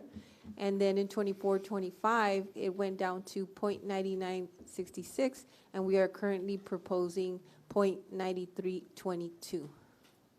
Which is a difference of approximately 6 cents. Another part of this planning process of planning for a possible bond was to begin a facilities needs assessment. And this is a study of all our buildings. The study looks not only at the building condition, it looks at enrollment and capacity and utilization. It also looks at technology, and it looks at our grounds. In January of 2025, the board awarded the RFP for facilities needs assessment to MGT, and they began in March with their work and meeting with the district. In May is when they actually did the physical walkthroughs. We had several teams with district personnel and the MGT staff, as well as their subcontractor, Half Engineering, walk the campuses. So between May 19th and May 23rd, these walkthroughs were conducted. Every single building was walked, and data was collected. The principals were also interviewed. And then on May 19th, we held our very first Facilities Forecast Advisory Committee. This is a committee that is comprised of community members, previous board members, current board members, principals, and administrative staff. So this committee gives feedback on the process as we're working through this facility needs assessment. Also with us that night was Estrada Hinojosa, our financial advisors, and they provided a legislative update, and the district also presented on budgeting issues in relation to the bond, in a way of educating the community. The facilities needs assessment continued. In July, we held our third meeting to review the draft facilities needs assessment, and we provided a process by which the committee would be invited to now walk through the different campuses. So in August, which was on the 5th through the 28th, we scheduled the walks where we invited the Facilities Forecast Advisory Committee. Our principals led those walkthroughs along with district administration, and we were able to go to every single campus. On September 11th, we held a community town hall. MGT presented draft results, and they also provided us with a survey that was held live, and we analyzed the results during the town hall. We have since published the survey. It is available for 2 weeks. It started this week, so we invite the community, and you will get some reminders on social media. Also, if you're a staff member or an employee, you'll get text messages and you'll get emails from us with the link to the survey. So we encourage everybody out there to fill that out. The next steps is that in October, we will be seeing the final report. And in summary, this is what the timeline looked like. Thank you. My time is up. Just kidding. So what is, I'm almost done. What is our next step? Our next step is to hire a pre-bond planning services firm, and we've actually already advertised for that. We advertised for that on Friday, September 19th. There will be a second advertisement on September 26th, and it closes on October 3rd. We are hoping that we can get it to you as early as October 7th board meeting for a recommendation. However, if not, we give ourselves the cushion of the 21st, but we will really try to hit that October 7th board meeting. So what does a pre-bond planning firm do? They help the district with things like marketing for a bond, making sure that our efforts are successful. They also help with prioritizing the projects, the list of projects, coming up with a recommendation on what that dollar amount should be for the bond issue. And then also communicating with the community, holding town halls, and assisting in that manner. And now I'm going to pass it over to Mr. Trevino. He's going to give us an update on the draft information from MGT. Good evening, members of the board. Dr. Gutierrez. I'll be presenting on the preliminary numbers for our facility assessment studies that have been conducted and are still being processed. Here you see on this slide our capacity and utilization results for our elementary campuses. As you can see, the numbers in red signify inadequate space or approaching inadequate space, or adequate space in green. We do have two that are in red, which is our Gonzalez Elementary campus and our Milam campus as well. If you'll see on the bottom, the numbers do not include portables, okay? So that's a big reason. As you know, those are two of our campuses that we have quite a number of portables at those campuses, but they do also include the dual enrollment numbers. We see some campuses in the green, which is the 84, 89, 80, and then the rest of the campuses are hovering mostly around the green and the orange marks, which are approaching inefficient space. The inefficient use of space is your 51, your 59, your 56, and your 48, which are your lowest enrolled campuses on this report. These numbers that MGT is using, these numbers are based on last year's enrollment numbers, okay? These are not current numbers as of today. Our next slide.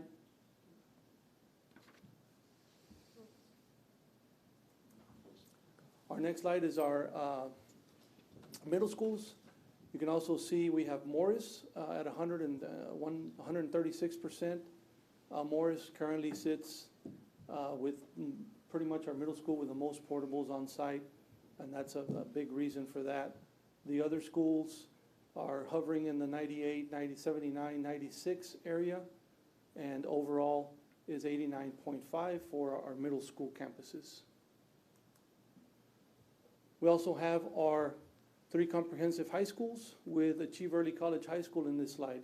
McAllen High School also has, quite a bit of number of portables, which sits at 120, which is the only campus that you see in red.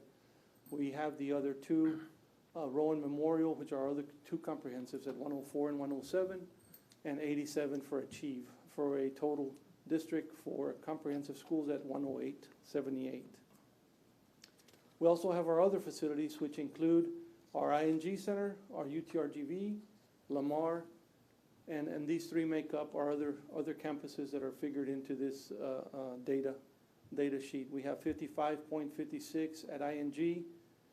ING also has quite a bit of number of portables on campus.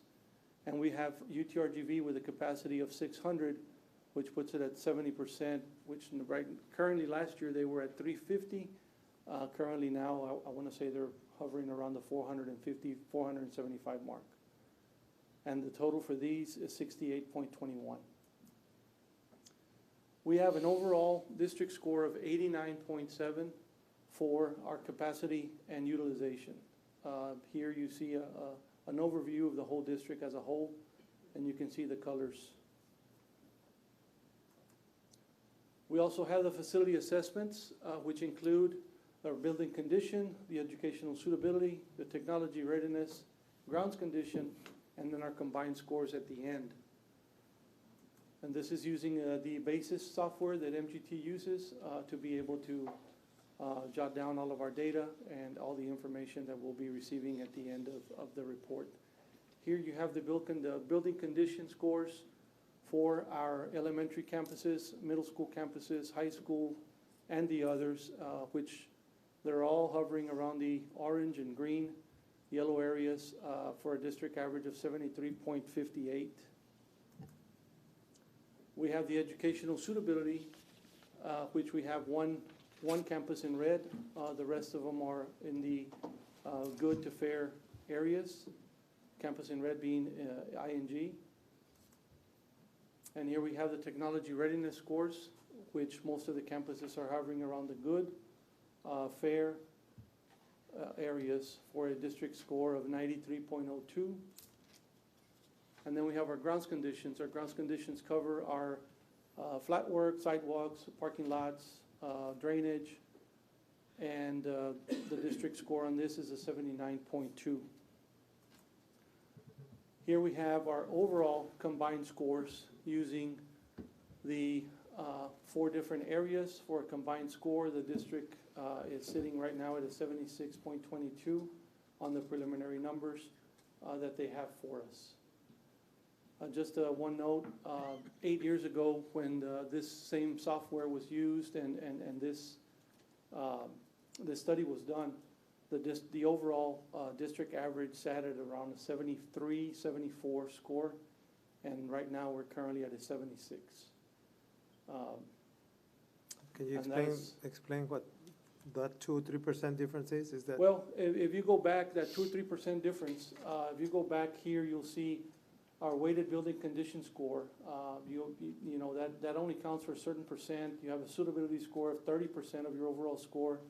Technology, which is just a small 10% of the overall, and the grounds is another 10. To move that needle, you know, to the different level, it takes quite a bit. It takes, you know, some of your major projects, some of your roofing, some of your HVAC, major, you know, overlay in parking lots, different areas, different improvements that have been done to some of the campuses. And what this pretty much reflects, I know Mr. Carrion had mentioned this to me at the meeting that we had, coffee with the superintendent. This goes to show, you know, that the district has been upkeeping with what we have, the resources that we have currently available, and that we've managed to be able to maintain where we've been at for a while. Now it's time to move to another step from there, you know, into our newer buildings, making our schools even safer and trying to remove some of the portable buildings that have been there and improve with some of those new wings and in some of our campuses. This here's a sample report that we'll be getting. This is just a draft, just to kind of show and give an overview of what every campus will look like. It will go over the overall score. On the very bottom, it will have the projected enrollment for the next 10 years to come, the projected utilization. The utilization is usually based on your scheduling factor, your programs that you have at your different campuses, whether they require labs, no labs, specialty programs. Some of your high schools will require more additional space for your fine arts areas, athletic areas. So it takes everything into account. And you'll be able to see the prioritization matrix that will come with it, with the site master plan, And it will also give us a priority list on the priority projects per campus based on the data that has been collected. And that's all I have for the preliminary report. With us tonight is also Dr. Angel Magallanes from Estrada Hinojosa, in case you have any questions on that part of the information. Okay, thank you. I'll open it up for questions. All right, well, I look forward to seeing the final report. Thank you. We've been Should be anxiously getting it waiting around that. mid-October. All right, well, thank you. Thank you guys for all you do. Thank you all. That was for information purposes only. We will move forward to 7C5, discussion and possible action on the approval and adoption of the resolution for the 2025 tax rate. Dr. Gutierrez. The Truth in Taxation, the Texas Education Code, and Board Policy CCG require districts to set the tax rate for the current tax year. We are requesting approval and adoption of a resolution for the 2025 tax rate. A record vote is required, and administration is recommending action on this item. And Ms. Lorena Garcia presented at the beginning of the meeting the tax rate that it will be dropping 6 cents from 99 cents to 93 cents. It's the adoption of the tax rate, which will be 6 cents less for our taxpayers. Okay, I'll open it up for discussion if the board has any. If not, then I will. There's a two-part motion. Okay. I move to approve that the property tax rate be increased by the adoption of a tax rate of 0.9322 cents, which is effectively a 7.64% increase in the tax rate. I'll second. Okay, I have a motion by Trustee Rivera, a second by Trustee Haddad, and this has to be taken by record vote, so I will call out everybody individual. Trustee Regalado. Aye. Trustee Haddad. Aye. Trustee Rivera. Aye. Trustee Peña. Aye. Trustee Carrion. Approve. Trustee De La Garza Lopez. Aye. All right, then we have a 6-0 ayes. For the motion for the recommended tax rate. It has been approved. There is another motion. Mr. President, I move to approve the resolution setting the 2025 tax rate of the McAllen Independent School District for the year beginning January 1st, 2025, and ending December 31st, 2025. Second. I have a motion by Trustee Peña, a second by Trustee De La Garza Lopez. And once again, we will take a record vote. Trustee Regalado. Aye. Trustee Haddad. Aye. Trustee Rivera. Aye. Trustee Peña. Aye. Trustee Carrion. Approve. Trustee De La Garza Lopez. Aye. Okay, we have 6-0 ayes in favor of approving the resolution. It is approved. Thank you, guys. Thank you. And we move forward to 7C6, discussion and possible action on approval of self-funded medical plan rates and benefits for 2025-2026. Dr. Gutierrez. The district sponsors a self-funded medical and pharmacy plan, which is a benefit plan for its employees. The district works with a benefits consultant to develop and implement a strategic plan with funding and cost control strategies. Mr. Andy Silva, Director of Employee Benefits and Safety, Risk Management, will present this report, and administration is recommending approval on this item. Go ahead, Mr. Silva. Good evening, Board President Rivera, trustees, Superintendent Dr. Gutierrez.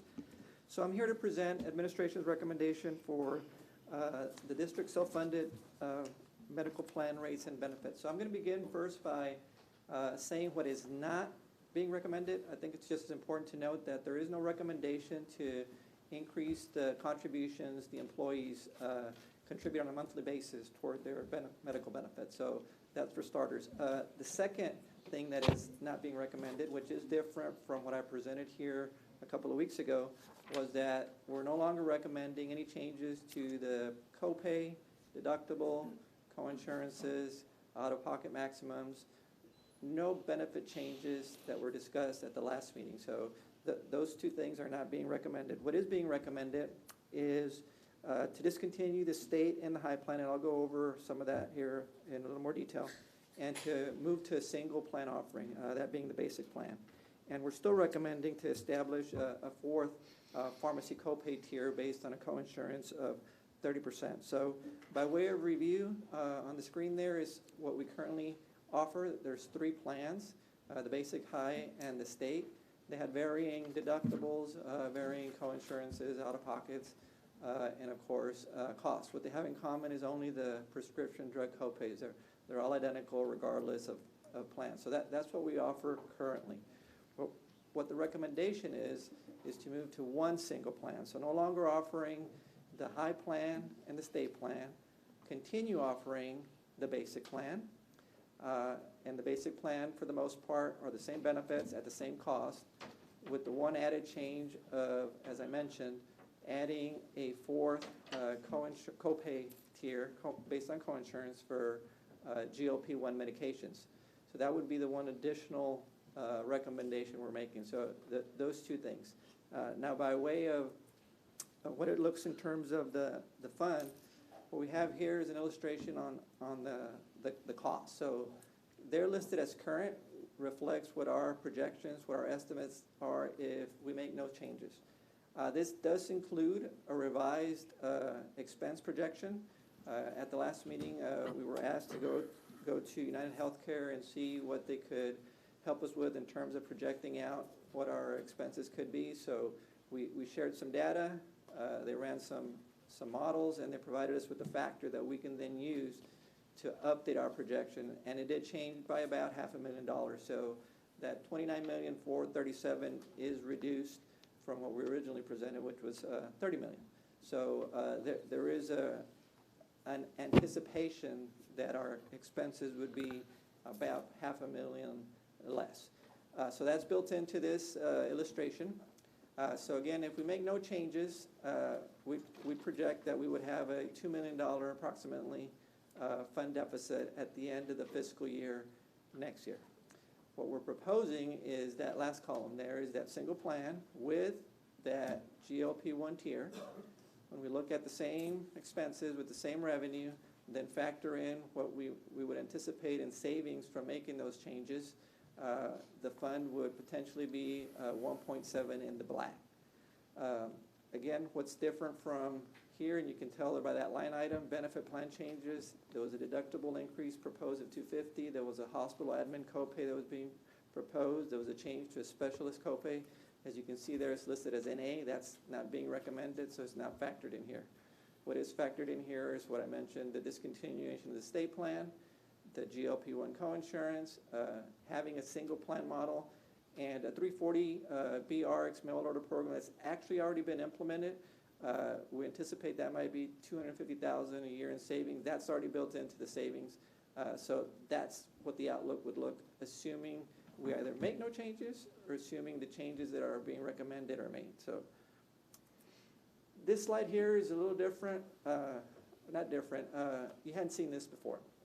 We talked a lot about and last meeting, and that's one of the reasons it's on here, GLP-1s. So this is the list of the GLP-1s. As you can see, there's several out there. Most of them have no generic available. Some of them we're able to source internationally. The cost domestically versus internationally does vary. When there's opportunities to source it internationally, that's our primary sourcing. But what's important to note here is that there's several that are diabetes and some that are weight loss. The weight loss medications are not necessarily on our radar to control the costs. Why is that? Our plan does not cover for weight loss medications. So those aren't necessarily projected to be concerns for our plan. The diabetes medications, those were already causing the plan some increased costs. More recently, that's with Mounjaro. And in this particular class of drugs, I want to give you some data.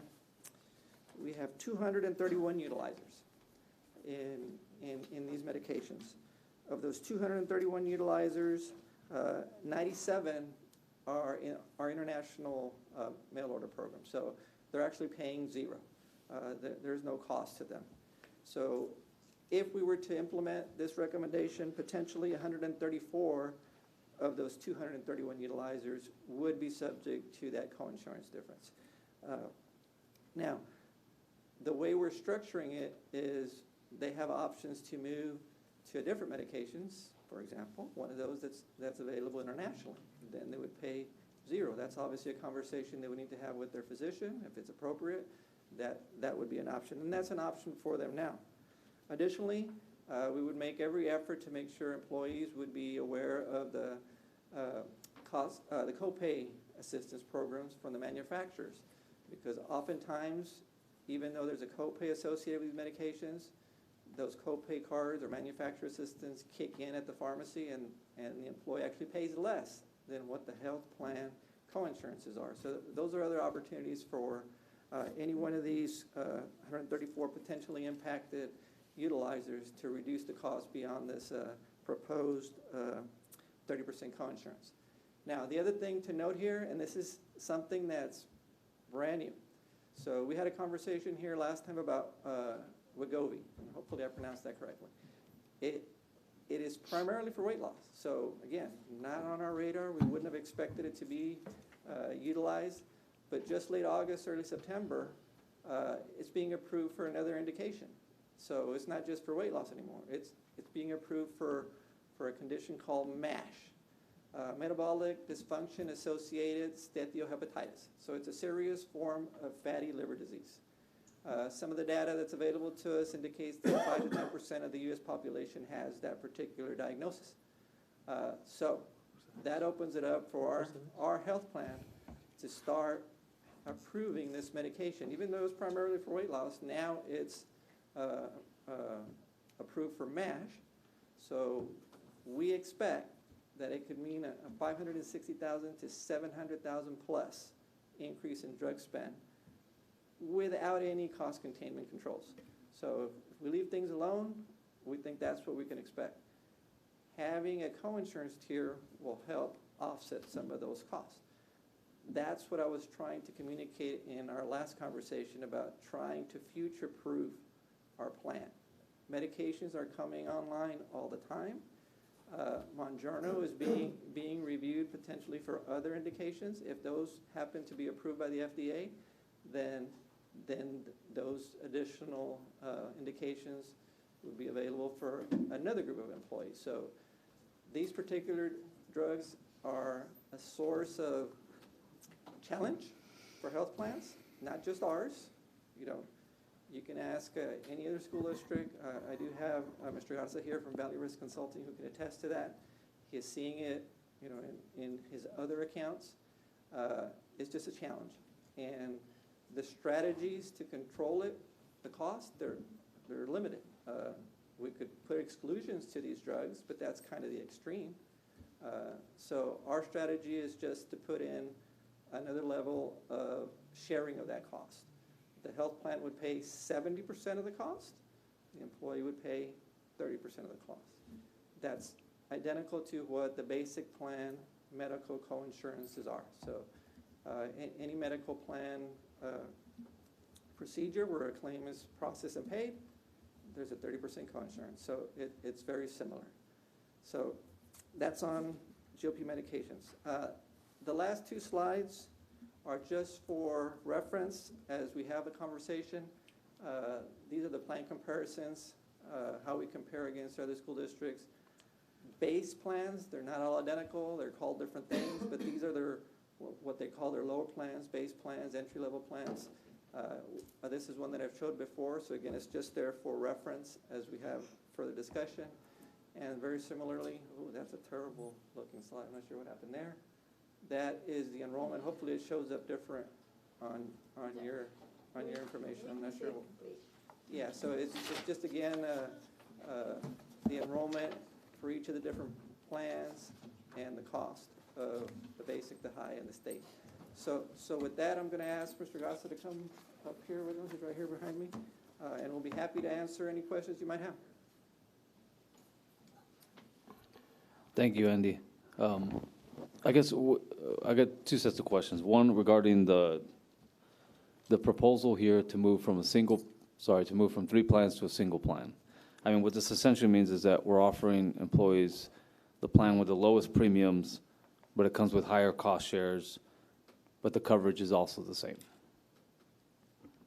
And you're referring to the two that, Moving from a Yeah. 3-plan offering to a Yes. 1-plan offering. So the two other plans that we're proposing to discontinue, they're richer plans, higher benefits. So yes, anybody who is in one of those plans would have opportunity to migrate to the basic plan. And yes, the benefits would be lower than what they were used to. The cost would be lower as well, but the benefits would be lower. The cost share has increased, but The cost share would what the increase. plan covers, the conditions, hospitalizations, et cetera, is the same. Yes, It it just is. comes with a higher cost share, correct? Correct. Okay, because I know employees have reached out to me, and then we heard some comments today. There's a lot of concern amongst our employees that, when we make these changes, that now they're just going to get denied. And I think that's the second set of questions I have. Moving, if we do move from Blue Cross Blue Shield to United, a lot of employees cited, headlines about United, fraud allegations, schemes that United Health Plan goes and denies in order to reap the benefit. But I was hoping you can kind of discuss those concerns here, and as well as what we would be engaging United to do specifically. Sure. So I'll start by saying that the groups that we contract with do not serve as our insurance company. And I am going to let Mr. Garza speak to the distinctions between a third-party administrator, an administrative services only provider, and an insurance company, because that's what's important here. So when we talk about Blue Cross or United Healthcare for McAllen ISD, we're not talking about changing insurance companies.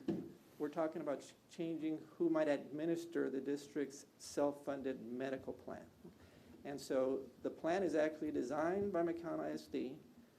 As we're having discussions here, the board can decide what that plan design is. The board can decide what those rates are. We just need somebody, TPA, administrative service only provider, to actually administer it for us because of the complexities of managing a self-funded health plan. Anything you want to add to that? Good evening, Trustee Rivera. Sorry about that, Trustee Rivera, the Superintendent, Dr. Gutierrez, and members of the Board of Trustees. Roger Garza for the record. So there's been a lot of discussion regarding insurance, and and I've heard the discussion throughout the valley through the years. So what you have is benefits. You offer benefits to your employees. You don't offer insurance. Insurance is a transfer of risk. We are actually the insurance carrier ourselves, and the Board of Trustees acts as the fiduciary trustees of that plan. So when people ask me, are we switching insurance carriers? No, we're just switching administrators. So we tell the administrator exactly what we want to pay, what we pay, and we have a plan document that we present to them that they have to administer in accordance with what we have provided to them. So when people say, I have a doctor that's not in the network, we actually can instruct the administrator to include that physician as well. They negotiate the contracts on our behalf. So that's all they do. So typically all they're doing for us is administer the plan in accordance with the Affordable Care Act. And one of the primary things to remember, and I apologize because I run out of breath very quickly, is we're not governed by the Texas Department of Insurance. We actually are governed by the Texas Educational Agency, and this is here in the state. But federally, we're governed by the Affordable Care Act. That's the only thing that we answer to, or the board answers to as well. So United Healthcare does not determine coverage. I mean, they process the claims, but it's our health plan, MISD, that determines coverage. Moving from Blue Cross Blue Shield to United is not going to change what coverage we provide our employees. Is that correct? That is correct, yes, sir. Okay. And actually, I simplify things, and I think I've done it in the past. The only thing that's changed is the color of the card. That's it. You're going from blue to green, or white, whatever it is. But it's not, you're not changing any of the scope of services. Everything is still the same. The networks are almost identical, as you heard during the presentations. So we're not changing benefits. We're just changing administrators, or the people that write the checks. And does the third-party administrator, in this case potentially United, would they have an incentive to, as in some of the articles you read online, to just deny? No, sir, because we actually have an account that they're going to be drafting from. Right, it's our- not their money, it's MISD's money. Exactly, yes, sir. Correct. And they have to send us a check registrar, so we actually get to see what they're doing. Okay. If I may add to that, one of the key steps of this whole transition is a implementation process, very extensive implementation process with lots of steps. And one of the key steps is a review of the current plan design to make sure it gets built exactly the same way into the new administrator's system. So that is one of the steps we go through to make sure everything's checked off, everything is set up identically. Mr. Garza is correct that we fund, they pay, we fund. So it's not their money, there's no incentive for them to deny a claim. Our expectation is they administer it though we have it designed. Right. So that is our expectation, and that's from day one, that's how we start the process. And ultimately, if our third-party administrator is not paying claims faithfully per the plan design, MISD can step in and require them to do so, correct? Absolutely. That's part of what my office works with employees all the time. If they have any question on claims, usually they come through us. So let's say there's a claim where they think it was paid inappropriately. So they bring it to us, we get their EOB, we look at it, and then we start making some calls to make sure we get them to the right person, to make sure they look at it. We also obviously take a look at our plan book. That's available to all our employees. They can see what the plan pays, any exclusions, all the fine print, all that's available to them. So that could be a starting point for them to research it themselves. But yes, there's steps in place to make sure any claim where an employee is not, and a provider actually, when an employer or provider is not satisfied with how it was adjudicated, there's steps for review. And I did want to ask some questions on the, sorry, I guess third set of questions, on the GOPs. Yes, sir. So I do have a concern of moving from, I guess, 0%, or not 0% coinsurance, but moving up to 30% coinsurance for GOPs, because some of these medicines are vital to our employees who do have diabetes, and it's a significant cost share. Can you explain a little bit more about the Wegovy and how we get to a potential $500,000 to $700,000 annual cost without the coinsurance? Sure. So that's just based on an expectation that we're going to start seeing more of these prescriptions filled for something other than weight loss for Wegovy, because Wegovy currently is not covered if it's strictly an indication of weight loss. So if a prescription gets filled or attempt to get filled and there is no documentation currently that it's for MASH, it would be denied. Health plan doesn't pay for it.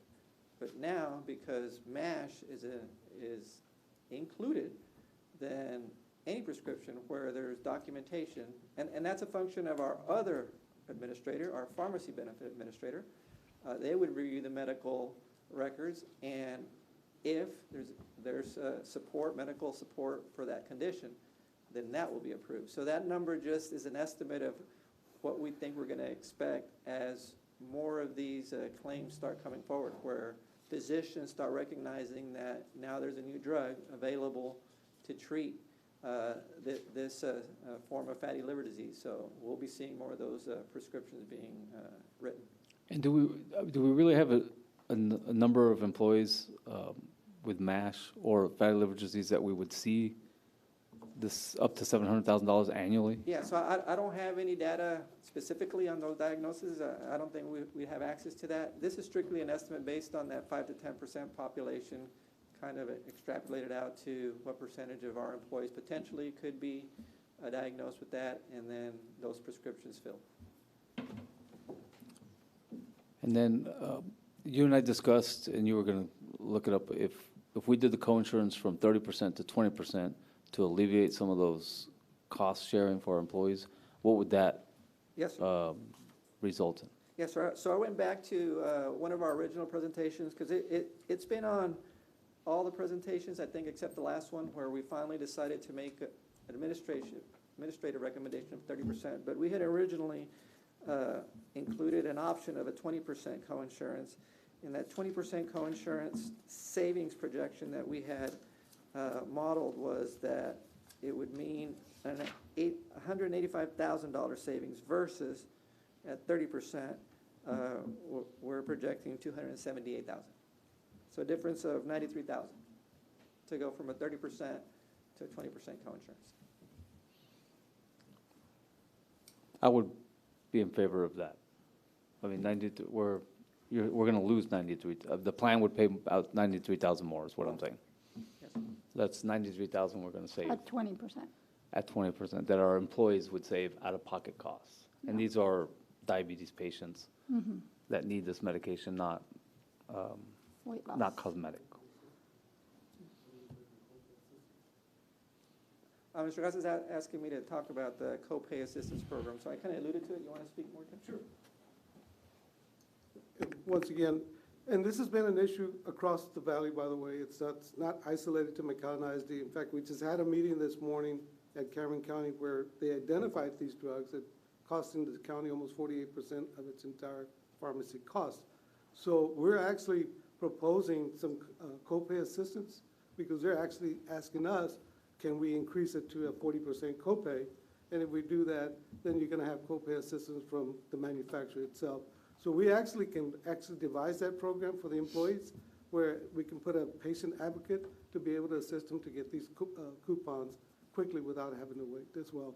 And you can take those savings and put them back in the plan accordingly. Have we not had that before? They're out there actually, but since the out-of-pocket cost is so nominal, employees don't take advantage of it.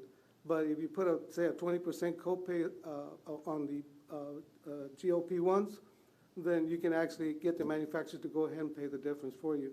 In fact, if you see the commercials at the bottom, it'll tell you for assistance in payments, you'll call this 1-800 number, which is going to make it more convenient for them. And that's available at 20% or 30%? Or 30%, yes, sir. Why haven't I mean, maybe we have not taken more advantage of that if that's available. I mean, is there not anybody? The copay is too low, so it doesn't attract attention. But in cases like this, it does, and that's what a lot of entities are starting to do now. Yeah. So, If I may, so to Trustee Peña's question, we hadn't had a formal program, but those benefits have existed and our employees have taken advantage of it. But it's correct when he mentions that it's health plans that had co-insurances of 20% or 30% or a flat number that was significantly higher than a $750 or $25 or $40. It could have been a $100 copay or a $200 copay. That's when these copay assistance programs are really being utilized because obviously it is a lot of money when you go to the pharmacy and you get hit with $100 or $200. So that's when the copay assistance programs kind of slide in and help out the employees. Well, and I'd like to make sure that employees are hearing that and that they know that. I can't tell you how many times I've been to the pharmacy and like one of my meds costs over $1,000, and so I want to make sure that we're letting our employees know that that's an option for them. Every little bit helps, especially when you're on long-term medications. And, I'll let you finish, but I just want to reiterate that I don't like the single plan because we're offering everybody one plan. Those people that have extensive conditions or conditions that are long-term, that require 12, 13, which is what I take, 13 meds a day. I need, and there's people like that, like me in the district that need 12, 13 or more medicines, and we should have, or our employees should have the option to pay just a little bit more to be able to get those medicines at a decent price. And so I don't like it, but if that's what we're going to go with, I want our employees to have all the knowledge they can. And I want, Mr. Garza, I want our employees to know that there is an assistance program, a coupon program, GoodRx, Walgreens has one as well, because that's important. Some people can't be without their meds, and they will go without their meds if they don't have other options. Ma'am, thank you so much for that information, and actually it's valuable information. But I do want to assure the board, the only changes that are happening is on the medical side. The pharmacy side is going to remain the same for the exception of the GLP-1s. So That's the only thing that's being affected. But on the medical side, that's, the health plan, yes, we are coming down to one, but on the pharmacy, it's gonna be the same program, for the exception of the GLP ones with the additional copay.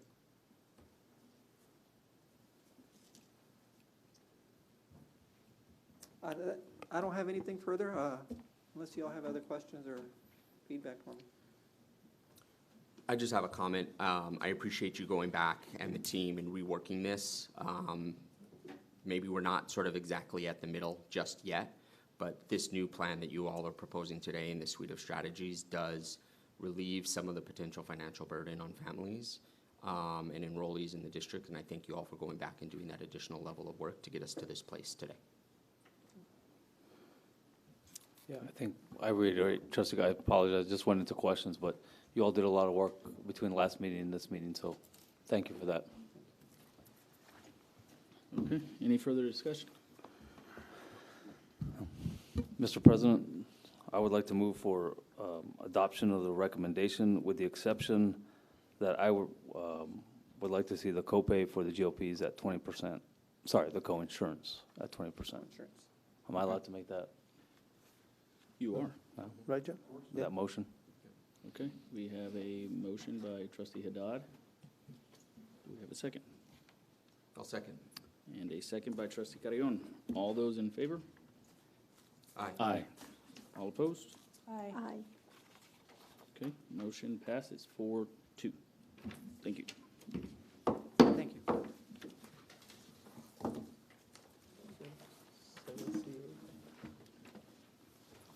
It's gonna be this one.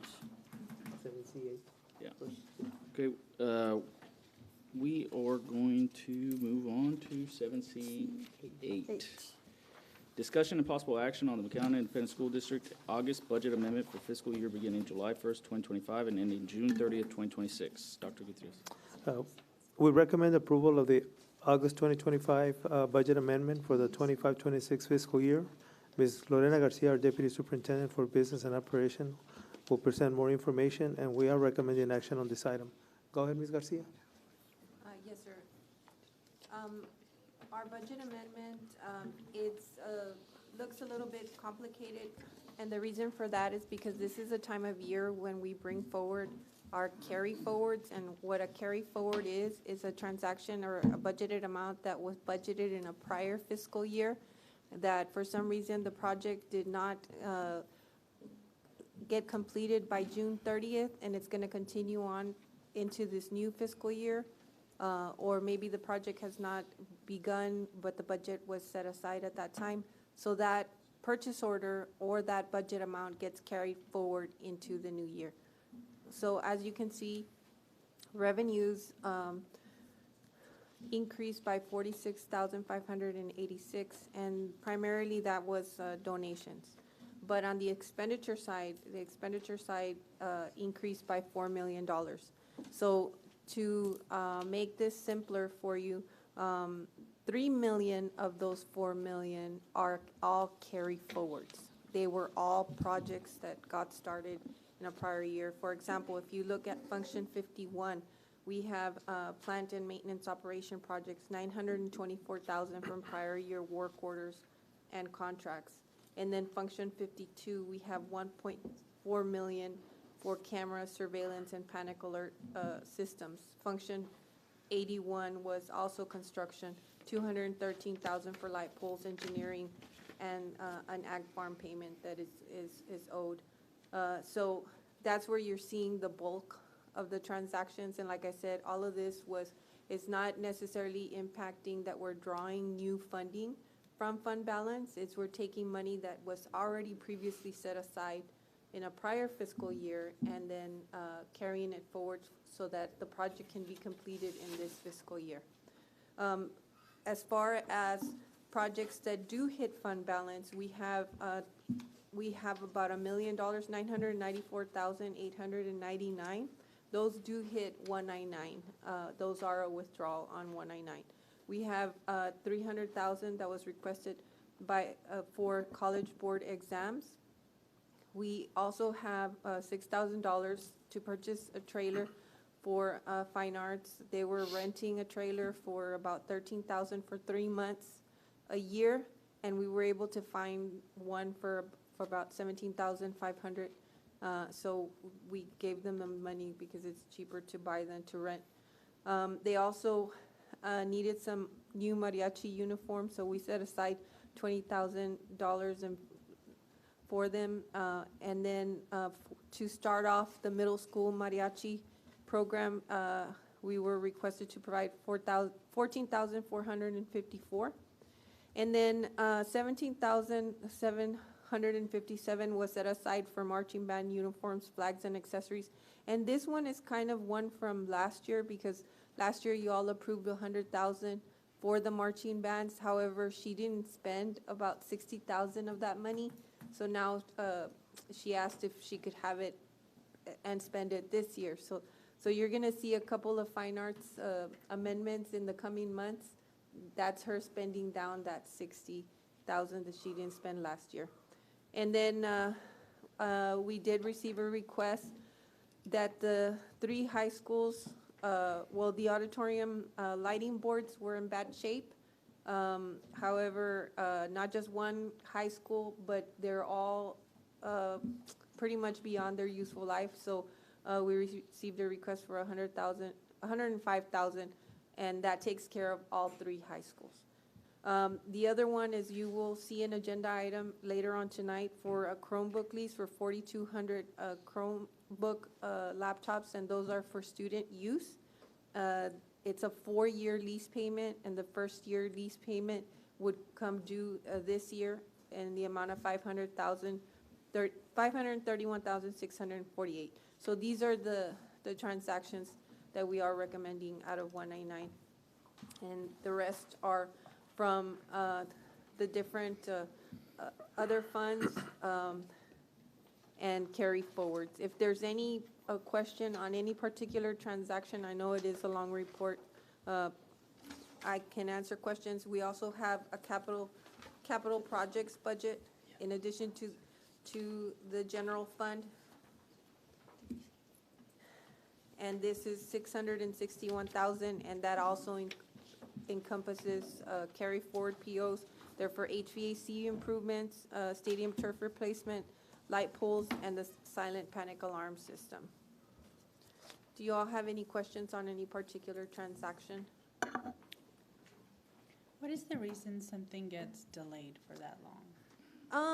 Well, like for example, there is an escrow payment that is due to the city for the ag farm, when the ag farm was created, and we have not been invoiced, but that money was set aside several years back, so we keep carrying it forward. At some point, we're gonna say, you know what, and actually I was thinking of doing it this coming year, to where we just put it back into unassigned, and if that invoice ever comes in, then we'll just withdraw it at that, come to the board with an amendment. Another reason is the timing of some projects. By the time they go through the bid process and the contracting process, and then it takes quite a few months to actually implement, and so that doesn't happen neatly between June through July. There's some spillage over into the following months, so that will happen. It happens mostly with your construction, and then we have some small transactions that were ordered late in the year, that were ordered maybe in the summer, and they didn't get received, or services that were not completed by the end of the year. And that's why you see that, but you will see that every single year. All right, any further discussion? And there is action. I have a motion by trustee Regalado. Second. Second by trustee Haddad. Peña. Doesn't matter. All in favor? Aye. All opposed? Motion passes 6-0. And I do want to make a notation that I realize I skipped over 7C7, and I will be bringing that forward now. Those of you watching, mea culpa. All right, discussion and possible action on request for proposal number 2026-1008, one-to-one initiative, technology equipment for students with service and leasing options. Dr. Gutierrez, the floor is yours. Administration solicited proposals for technology equipment for students with Judith Escamilla, Executive Director for Technology, is available to answer any questions. We are recommending action on this item, and this is a three-part action item. Okay, I'll open it up for discussion if the board has any questions. I'd like to make a motion to approve the ranking of requests for proposal number 2026-1008, one-to-one initiative, technology equipment for students with service and leasing options, and award the highest ranked vendor as listed on the attached evaluation matrix. The term for the one-time purchase shall be for a period of 1 year from the effective date of the contract, with the option to renew for 3 additional one-year terms. The term for the lease shall be for a period of 4 years total. Second. Okay, I have a motion by trustee Peña and a second by trustee Regalado. All in favor? Aye. All opposed? Motion passes 6-0. Mr. President, I move that the board approve that administration begins contract negotiations with the highest ranked firm. If the district is unable to negotiate a satisfactory contract with the selected firm, the district shall formally and in writing end negotiations with that firm and proceed to the next firm in the order of the selection ranking until a contract is reached or all submittals are rejected. Second. All right, I have a motion by trustee Regalado and a second by trustee Peña. All in favor? Aye. Aye. All opposed? Motion passes 6-0. Mr. President, I'd like to make a motion to authorize the superintendent to execute a lease agreement and related documents once contract negotiations have been successfully achieved for a period of 4 years. Second. I have a motion by trustee Peña and a second by trustee Regalado. All those in favor? Aye. All opposed? Motion passes 6-0. Okay, item 7D, Board of Trustee item. 7D1, approval of Board of Education meeting minutes for the regular board meeting on August 26th, the special board meeting September 2nd, and the special board meeting September 9th. Move to approve. I have a motion by trustee Peña Second. and a second by trustee De La Garza Lopez. All in favor? Aye. Aye. All opposed? Motion passes 6-0. And we have 72, discussion and possible action of travel by Board of Trustees to the TASB Fall Legal Seminar, November 15th, 2025. Move to approve. Second. Okay, I have a motion by trustee Peña, second by trustee Regalado. All in favor? Aye. All opposed? Motion passes 6-0. Okay, and we are moving on to closed session. The Board of Trustees may go into closed session pursuant to sections 551071, 551072, 551074, 551076, and 551089 of the Texas Government Code to discuss the following: human resources recommendations, discussion of human resources employee resignations, discussion of intruder detection audit, pending and potential litigation, possible real estate acquisition, and that is it. At 7:53, we are going into closed session.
everybody, welcome back. It is 9:02 and we are reconvening in open session. We are moving forward. Action items in closed session. 10A, discussion and possible action, human resource recommendations for school year 2025-26. Human Resources submitted a list of recommendations for the 25-26 school year under a separate cover for discussion during closed session. Administration is recommending action on this item. So moved. Second.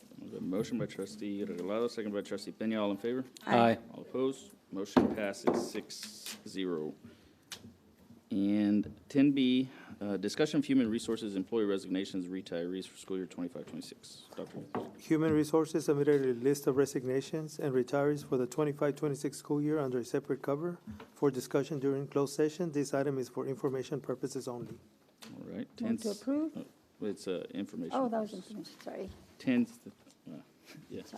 10C, discussion of intruder detection audit report findings. Nothing to there. report. 10D, Mr. Ball. Nothing to report. And same thing, 10E. Same announcement. Thank you, sir. Thank you. Scheduled meetings at this boardroom, Dr. Ricardo Chapa. We have one October 7th, it's a special meeting, 5 p.m. Regular board meeting October 7th, 5:30, and another regular board meeting October 21st at 5:30 p.m. At this time, I do want to wish Miss Sofia Peña a very happy birthday. Happy birthday.